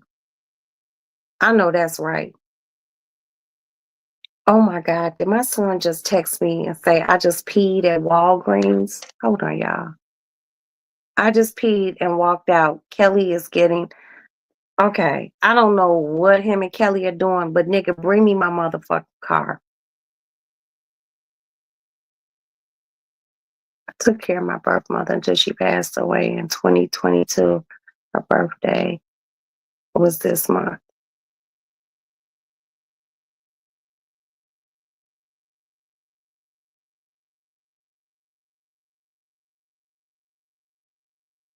This is why I love my chat family. Not followers, because we ain't followers over here. We support each other. And I do love to hear the goodness that, yeah, my son said he just peed and Kelly walked into the car. I do love to see the goodness that the people who support me exude.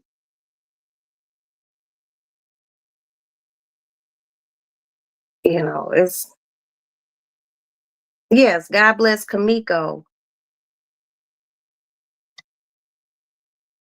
God bless Stormy. God bless anyone who is taking care of a relative. People don't be understand. See, my sister-in-law, when she was taking care of my mother-in-law, she was retired.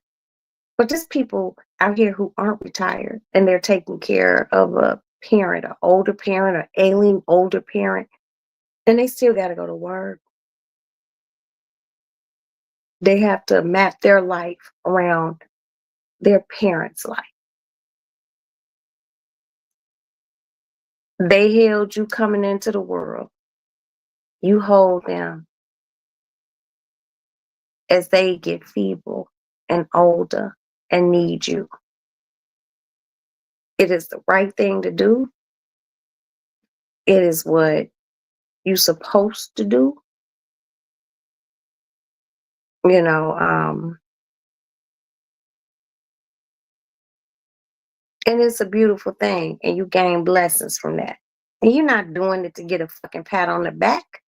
You're doing it because it's the right thing, and you want to do it, and you're supposed to do it.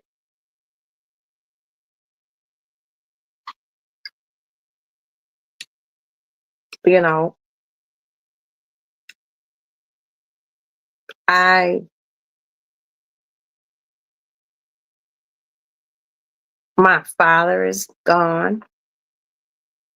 My stepfather who raised me is gone. All my grandparents are gone. And my mama is the last of the Mohicans.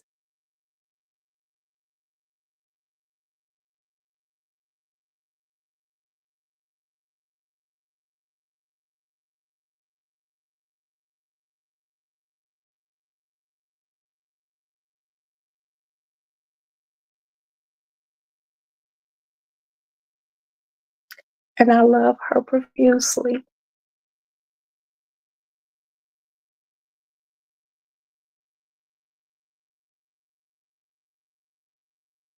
You only get one mama.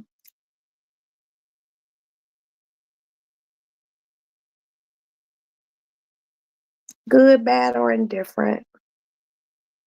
You only get that one. My kids will only ever have one mother. Excuse me, y'all.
Okay, I'm back.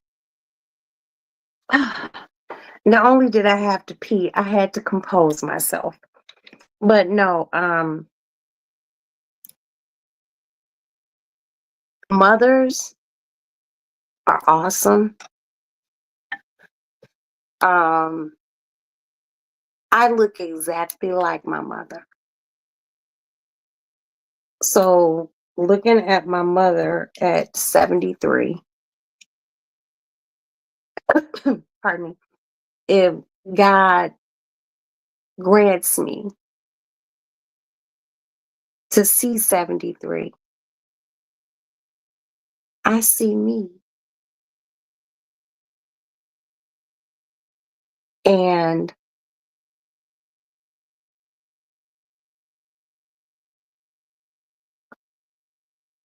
I remember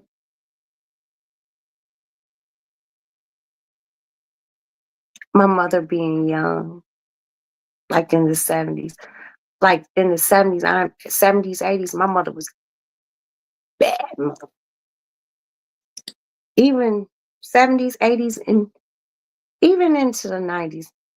Now she's just my little old lady. But my mother is very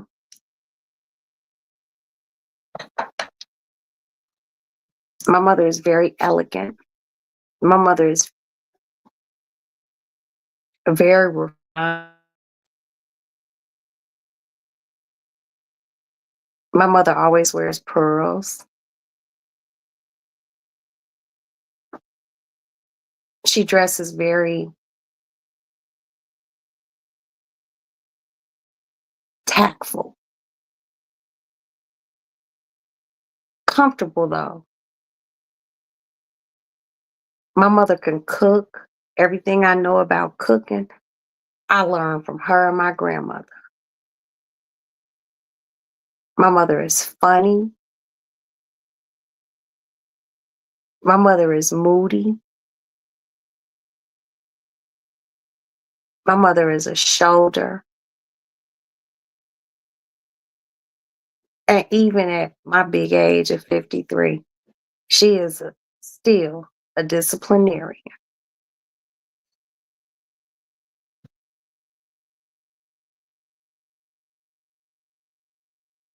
And she's my girl. You know, I'm going to see her later on today. I don't give a fuck what happens, what I got to do. I'm going to make my way to go see her, you know, and then I'll go see her probably on my birthday. And then I go see her the next day, which is her birthday. My mama told me I was her birthday gift. This is true. I miss my mom also. She passed away a couple years ago. She was close to my mom a lot. So, mm-mm-mm. I know, man. Someone said the holidays are hard for me. My mother loved Thanksgiving and Christmas. It hit me every year. I cry the most.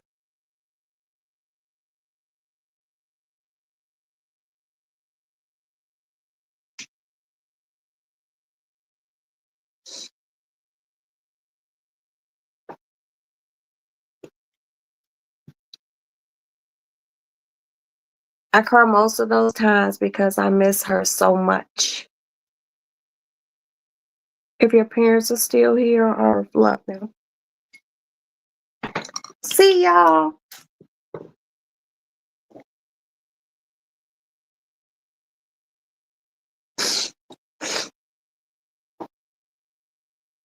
Y'all messing up my eyelashes and shit.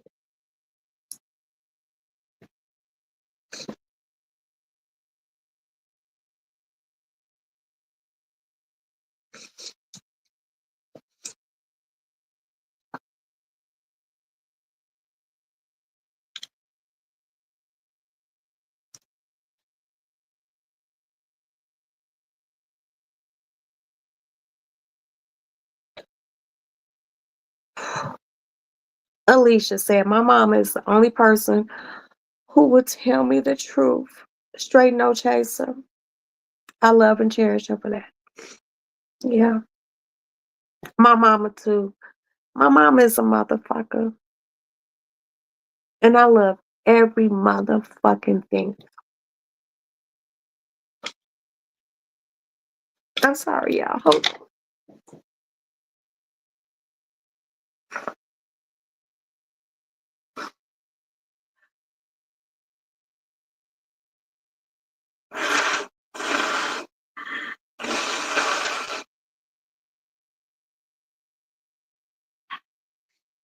Hold on, y'all.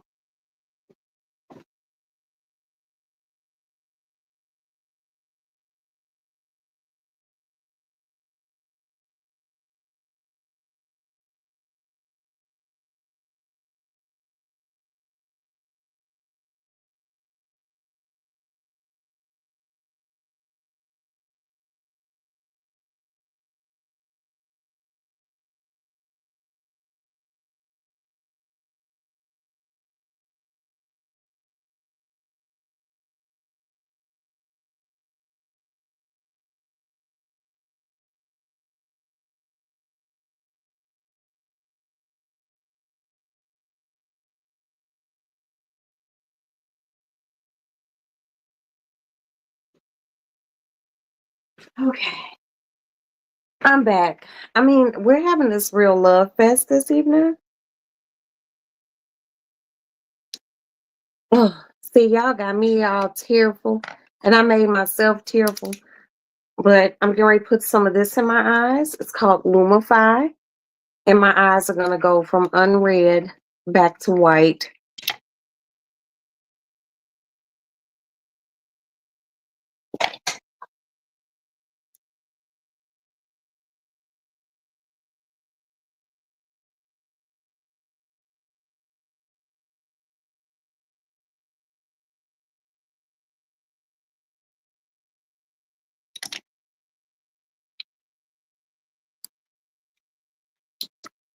Okay, I'm not gonna get emotional anymore, but it's like it's kind of hard not to, you all, you know.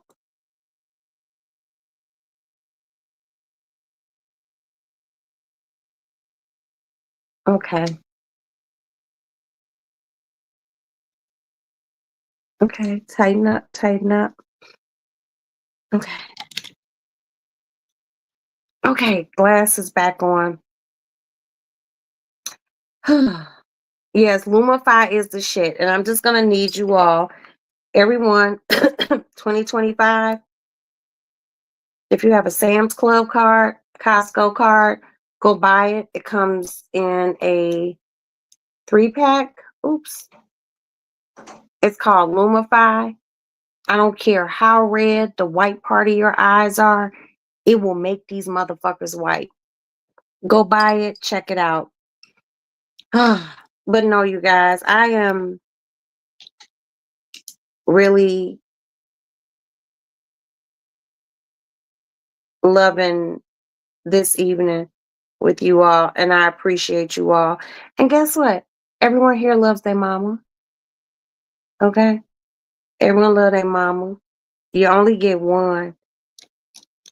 You know, I have friends who just like say, and their mamas ain't even bad. You know what I mean? They say the worst shit. And I be like, oh girl. I had one of my good girlfriends, and she's still my good girlfriend, but I be wanting to punch her in the fucking eye. She, my mama just get on my nerves. Your mama can get on your nerves. But see, I know how she grew up, and I know what her mother went through. And you talking shit. She's like, you always got try to say something positive. You always take up for her. She knows me. But when she get a little bit too mouthy, I just be like, okay, okay.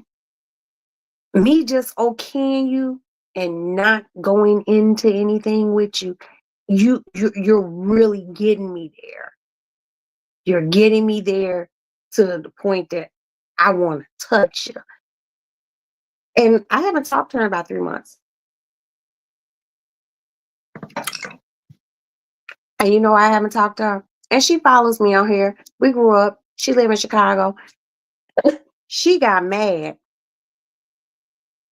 because her mama wanted her to run her to the grocery store or something. Really,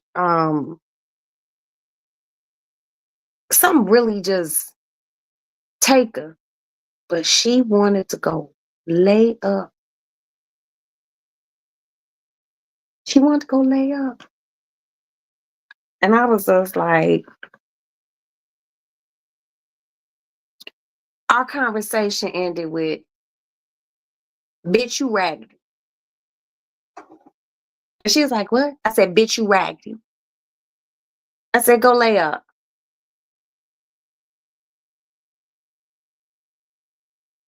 And I hung up on her. She called me back. What the fuck you mean? You can't run your mama to the fucking grocery store and you gotta yell at her. I said, girl, you's a unpaid hoe. Okay? And I didn't say I said some really not nice things to her. I didn't. It wasn't nice, Roxanne.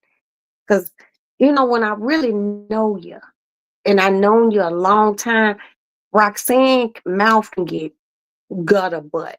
And she was just like, yeah, yeah, yeah. I was like, bitch, fuck you. And it's a bunch of bit click. I got her mama a lift where she need to go and back. I still talk to her mama. Her mama cool. But girl, fuck you. Fuck you. With us. Oh, mm, mm, mm.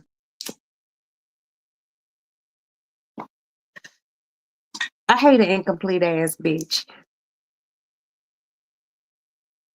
Thank you, Stormy. This has been great. And thank you so much for being here. And you go to Costco to buy Lumify. Oops, hold on. Let me turn it the right way, y'all. Lumify. I'm telling y'all, you can get it at Walgreens. You can get it in most drugstores. But if you get it at motherfucking Costco, it comes in a 3-pack for like 20 some dollars.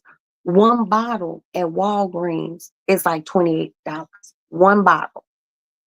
But you can get 3 at Walgreens. And I'm not trying to be in y'all business, but if you're a weed smoker, or you just one of those motherfuckers whose the whites of your eyes always red, buy it. Now I don't use it every day. If I get a little tearful like I did this evening, I'll use it, re-whiten. Or if I had a not, I didn't sleep well, and I get up and my eyes a little red, and I got to go out in public, you know, I put a little drop. Just wait a minute, roll your eyeballs around, and the shit's white again. Hold on, let me see if y'all can see it.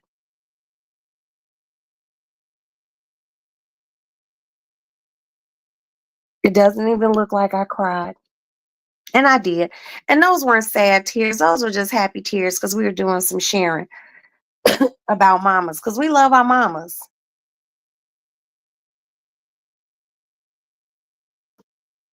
Mm-hmm. Exactly, Eagles. She could have took her mama and went laid up. But baby, and I ain't talked to her. And I literally might reach out to her today before the new year. Because we have known each other since the 4th grade. Hmm. But she just and I and she subscribed to my page.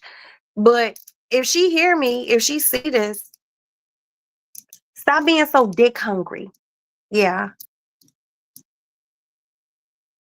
you gobble dicks that don't marry you. And I'll talk to you later if you see this. But yeah, I mean,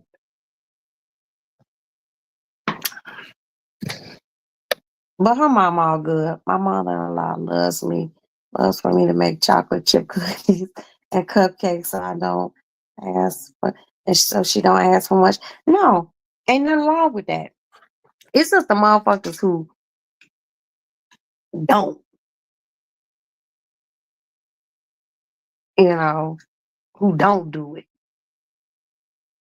You only get one. It ain't nothing like a mama.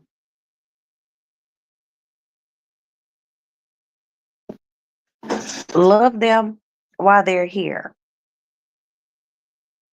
I be telling my kids, we ain't always gonna agree on everything, but anything is workable with communication. And I will not always agree with you. And that's one of the things. Oh, I might have to sneeze, y'all. Wait a minute. Hold. Oh shit. Hold on, y'all. Mm.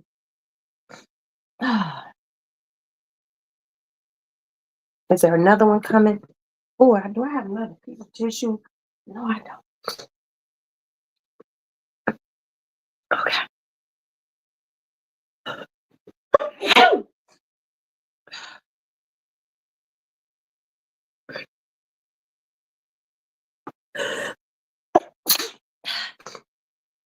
Damn.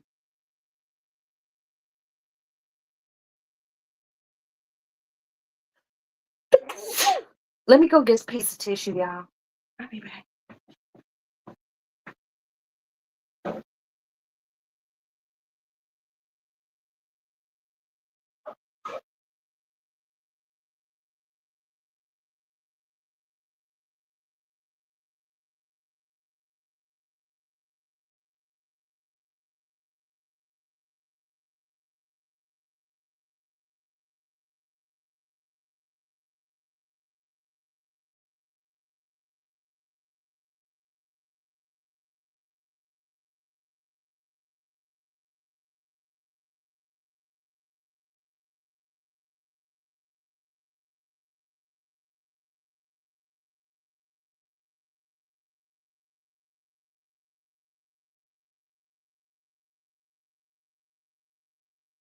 Okay, I'm better now.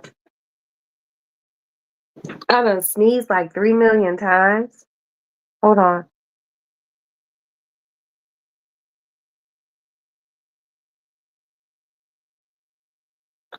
Okay. Ooh. No, but yeah, she just makes me mad when she does things like that. But she's one of those friends, and this has been going on since childhood. She wants me to agree.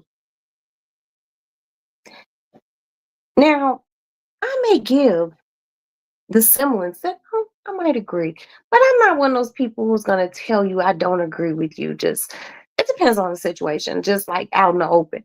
So when me and her do talk and we get into it, I'll be like, and she just me and her be right. That's why it's a good thing that she and I always have phone conversations and not face to face conversations. Cause she's taller than me, but she knows I'll haul off and hit her. You know what I mean? So a lot of our arguments are over the phone. And then it gets back to our friend group that we all went to elementary school with. And I'm still friends. And that's the wonderful thing, to still be friends with people that you went to elementary school with. And, friends will call and be like, yeah, I heard y'all got into it. And da da da da. And she mad at you. Because, even within friend groups, you have friends who will side with you. Then you have friends who are in the middle. Then I have friends who side with her. And me and her will be good. I just wish she would stop being so digmatized. Like,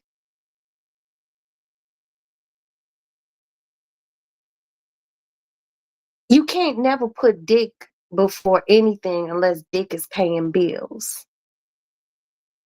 And she don't get that. She don't get that.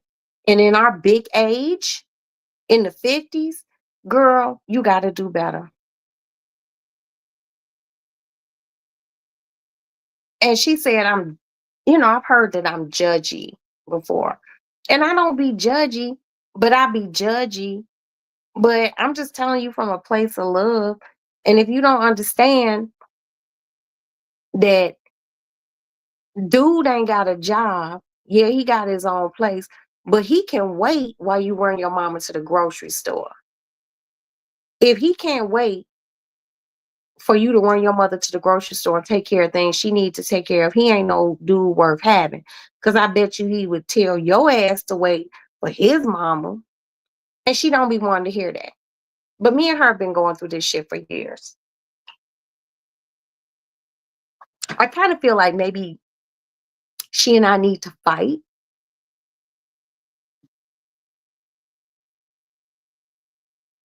Yeah, it's 4:49. And my ass gonna go to sleep, and I'm gonna get up and go run my errands, but I gotta make sure my son get in the house before I go to sleep. I can't go to sleep until I know that car is parked and he in safe. Then I'll discontinue this live and I'll talk to y'all later on today. But I gotta make sure my baby in the house. JB Smooth. JB Smooth. Happy New Year, honey. Nah, but once my son get in here, I'll be like, good night, y'all. See you later. But I gotta know and it's raining here. It's very wet. And I just need to know my boy is in his house. And then I can go to sleep. But then I gotta turn around and get up. Like I told you, I need to run to the bank. I need to go to Costco. And I need to go to the meat house to get my oxtails. And I need to go to the grocery store. So yeah. I mean, y'all think maybe me and her just need to fight. Hell, if he wants the cookie, hello. See that's grown man right there.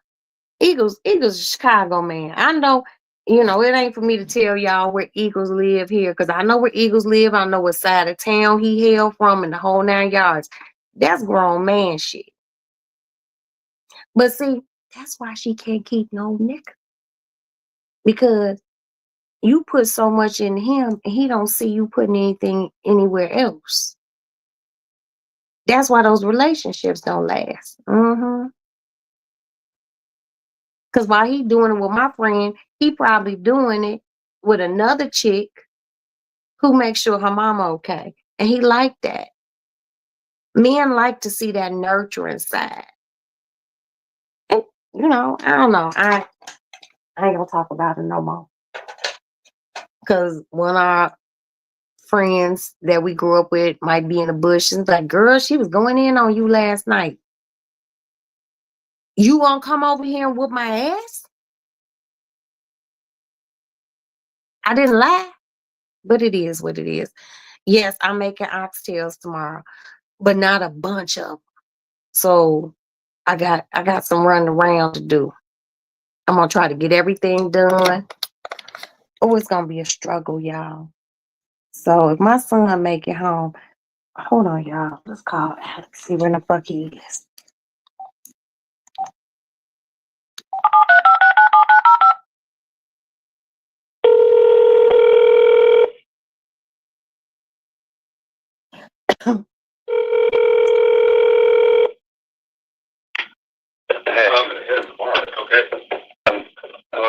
Where are you?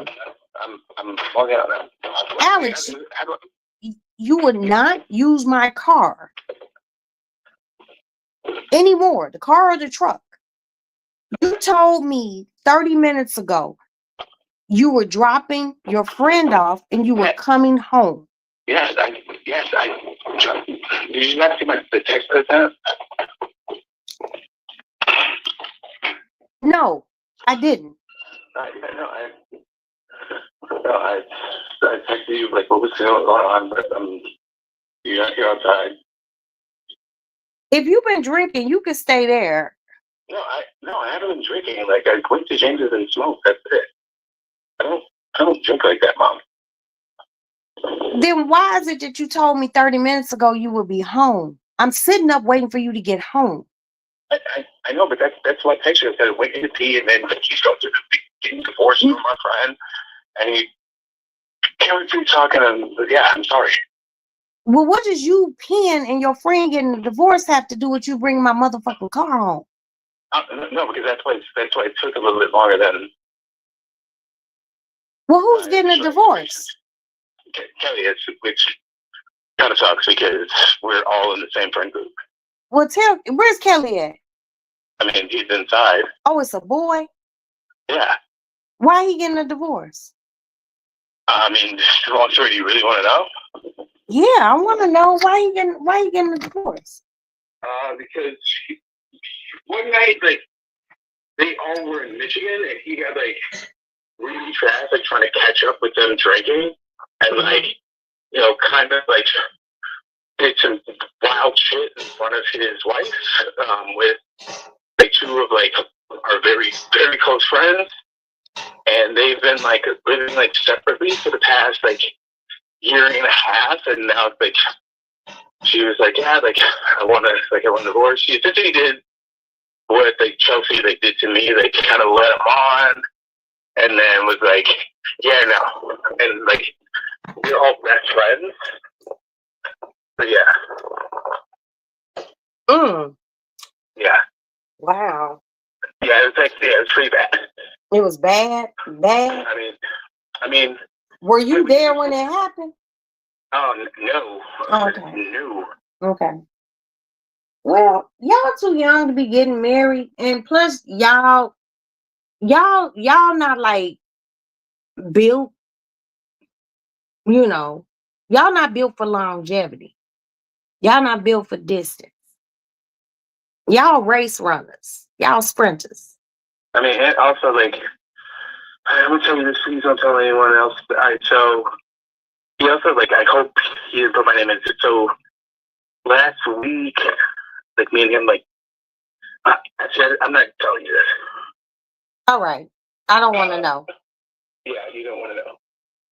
But yeah, so yeah, I'm gonna call. I mean, Just tell me when you get home, son. Just tell me when you get home. Do you still have to drop your friend off? No, I know. It's like he's already dropped off. I was like inside of his house. Okay, well, come home. No, but I'm fine. Can I stay like a tiny bit longer? Just. Okay, what? I mean. Honk the horn. I want to hear the horn. Okay, you in the car. Yeah, but do you want to know why? Like, I like kind of want to like stay. Why? Maybe brutally honest. Okay. So me and him have been like tag teaming this like Asian girl, like Jessie, like yeah, she's like gonna like come by, like yeah. So I'm being honest with you. So. All right, son. Well, you in your 30s and people do things like that. I've been down that road before. I don't want to hear that from you. I know you don't want to hear it from me, but you just shared it with me. No, but if I'm being honest, like that's why, like, you know. So you stayed in Chicago because you and your friend. Oh, no, I didn't stay in Chicago because it was the holidays and Well, I know it's the holidays, but you and your friend are like screwing the same chick. I mean, yeah, like. Okay, I mean, hey, it happens. I did it with two brothers. Shit happens. I mean, yeah, like. Yeah. Well, get on home, son. I love you. Wait, can I just get like 45 more minutes? Like, I'm not drunk. Like, I'm fine. No, you can't get 45 more minutes. Bring my car home. Wait, okay, but can like just 40? Like, Ashton doesn't have to be like work in the morning early. I'll be back like before the like sunrise. If that's just like. All right, Alex. Go back in the house. Lock my car. Make sure the passenger door is locked. Because remember, Okay. the thing is broke. Go in there and just go chill out. Okay. Right. We still have the other car here. All right. Thank you. You're welcome. All right. Thanks. All right. I love you. Bye-bye. Love you. Okay, so Alex isn't gonna come home. And him and his friend are fucking the same Asian chick. Oh, my girl just texted me and said my baby daddy out of jail. I know you lied.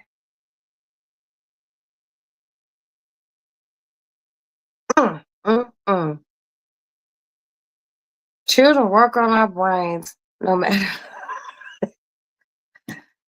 But my son shares a lot with me, and just the fact that he told me that, I'm kind of fucked up.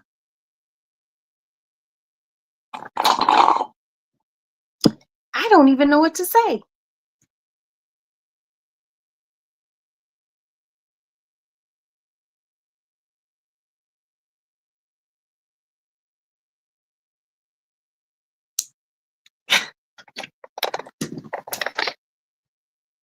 And my baby daddy got out of jail. And he was locked up in the Fed joint.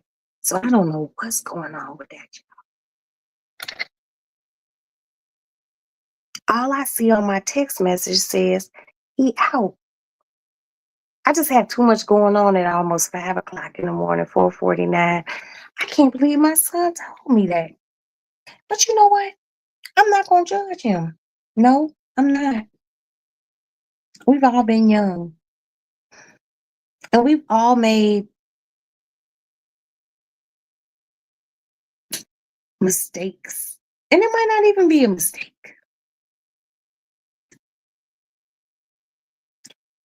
This is just a lot. Not with my son. Just I seen a notification. She said he out. Oh, hold on, y'all. I'll be right.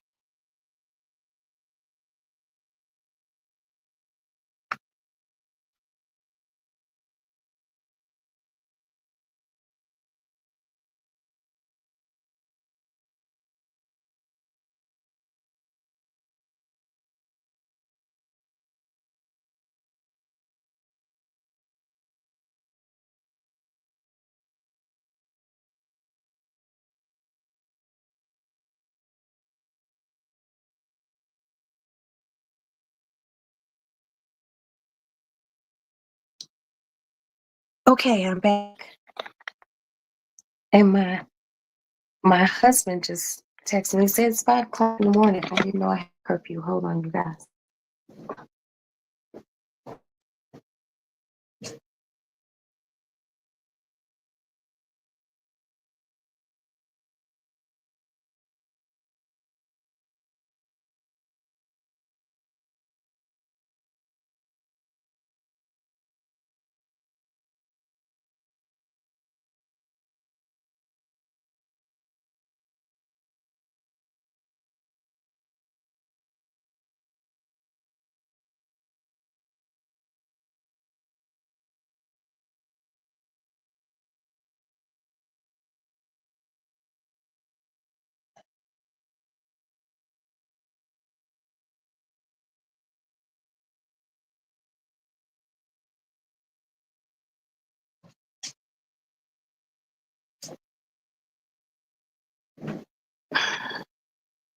I'm back.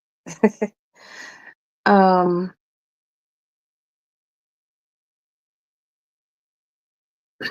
who I am as a mother.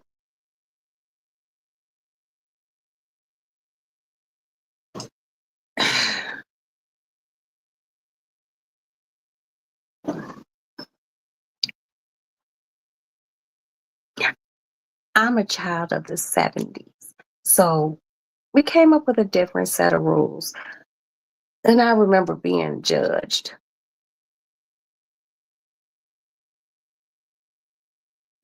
You know, I try not to judge my children, but I will tell them the truth.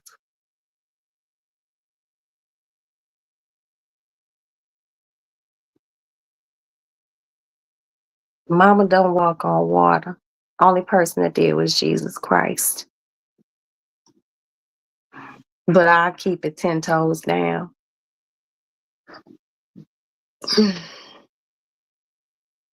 I will do that.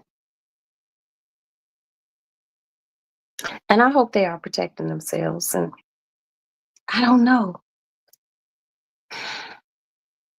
In this day and age, he should know that. But he was honest.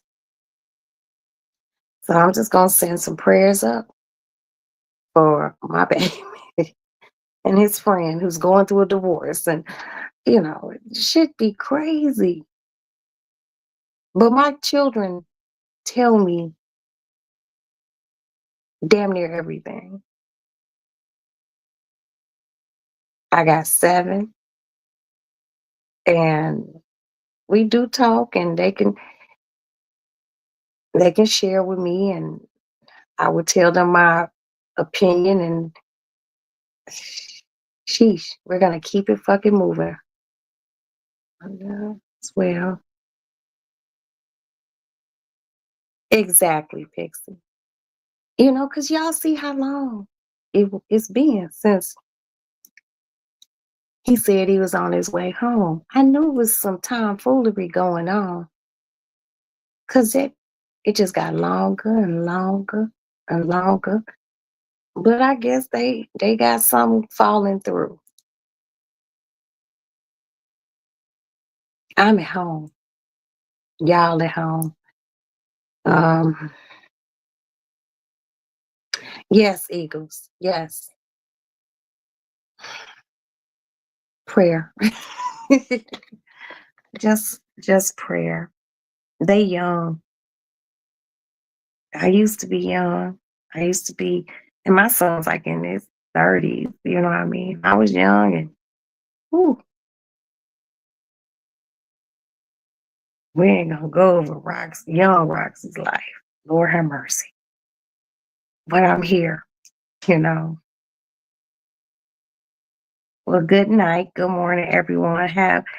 Get some sleep, baby. Get some sleep. I love you because I'm going to get off of here and go crawl up in my bed and get underneath my husband. But look, you guys, we're going to go shopping. We're going to look at oxtails today. It's New Year's Eve. New Year's Eve. So we're going to go do some shopping. The boy said he'll be home later.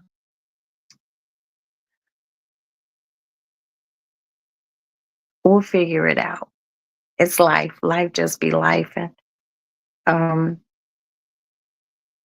but he was honest with his mother, and I'm kind of like, whoa. But it is what it is.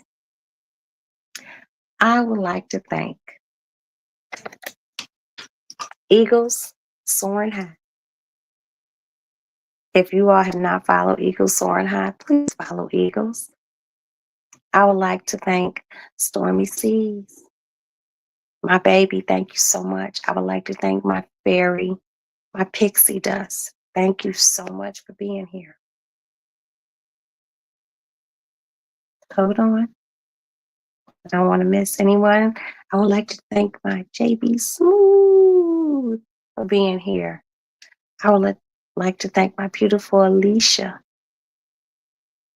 for being here. I appreciate you. I appreciate all you guys. I don't think you fucking even know.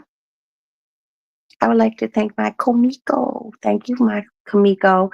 And stay strong and keep not smoking and send some good energy over your sister Roxanne's way, and maybe I can stop. It's a nasty habit, but it keeps people safe from me.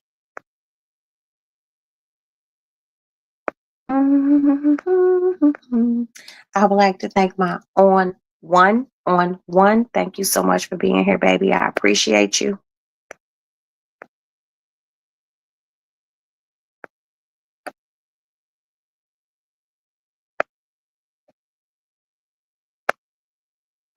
I would like to thank Truth Hurts.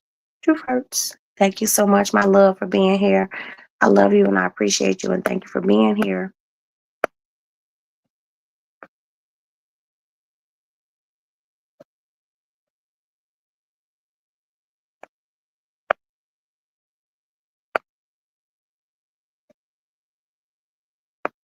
I would like to thank my country girl, Queena. That's my country girl, Southern girl. Thank you so much, Queena, for being here. I love you. Thank you, thank you, thank you.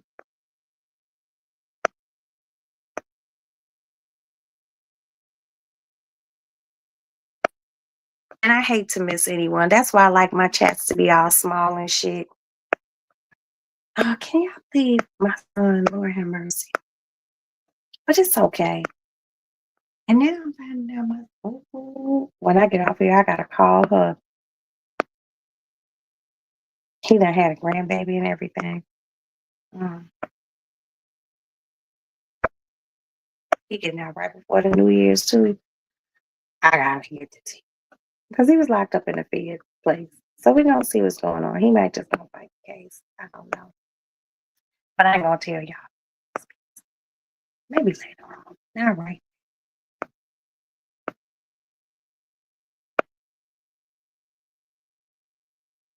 I'm just checking, y'all. Because I don't like to miss anyone. Because y'all be supporting the fuck out of me. And I appreciate it. And we just be having conversations and shit.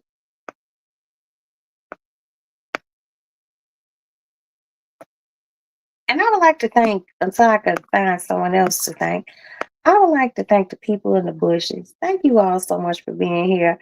You are equally as awesome as we are, even if you don't say anything. But I do hope you hit the like button. That would be the cool thing to do. Don't be tacky. So I think oh, shit. I would like to thank Universal Tea with Marie, aka Beautiful Marie, for being here. And I think I think that is it. Thank you guys so much. We had a beautiful evening. We talked about hair. We talked about tight pants. We talked about how much we love our mamas. We talked about old school partying. We talked about so much. So now I'm going to go lay down. My son will be here later on today, and I'm going to do my grocery shopping. I will call you all on here, video. That's if I'm not watching someone else. Now, if I'm watching someone else, I'm going to talk to y'all later. But whoever's doing a New Year's Eve live, I'm going to slide through. I appreciate you guys immensely. Thank you so much. Thank you for just being here for me and accepting me for exactly who the fuck I am. Because I'm going to accept you for exactly who the fuck you are. So, good night, you guys. Let me call her and get the tea on this nigga. Because I want to know. Because I'm nosy. So, good night, good night, good night. I will talk to you all later. Bye.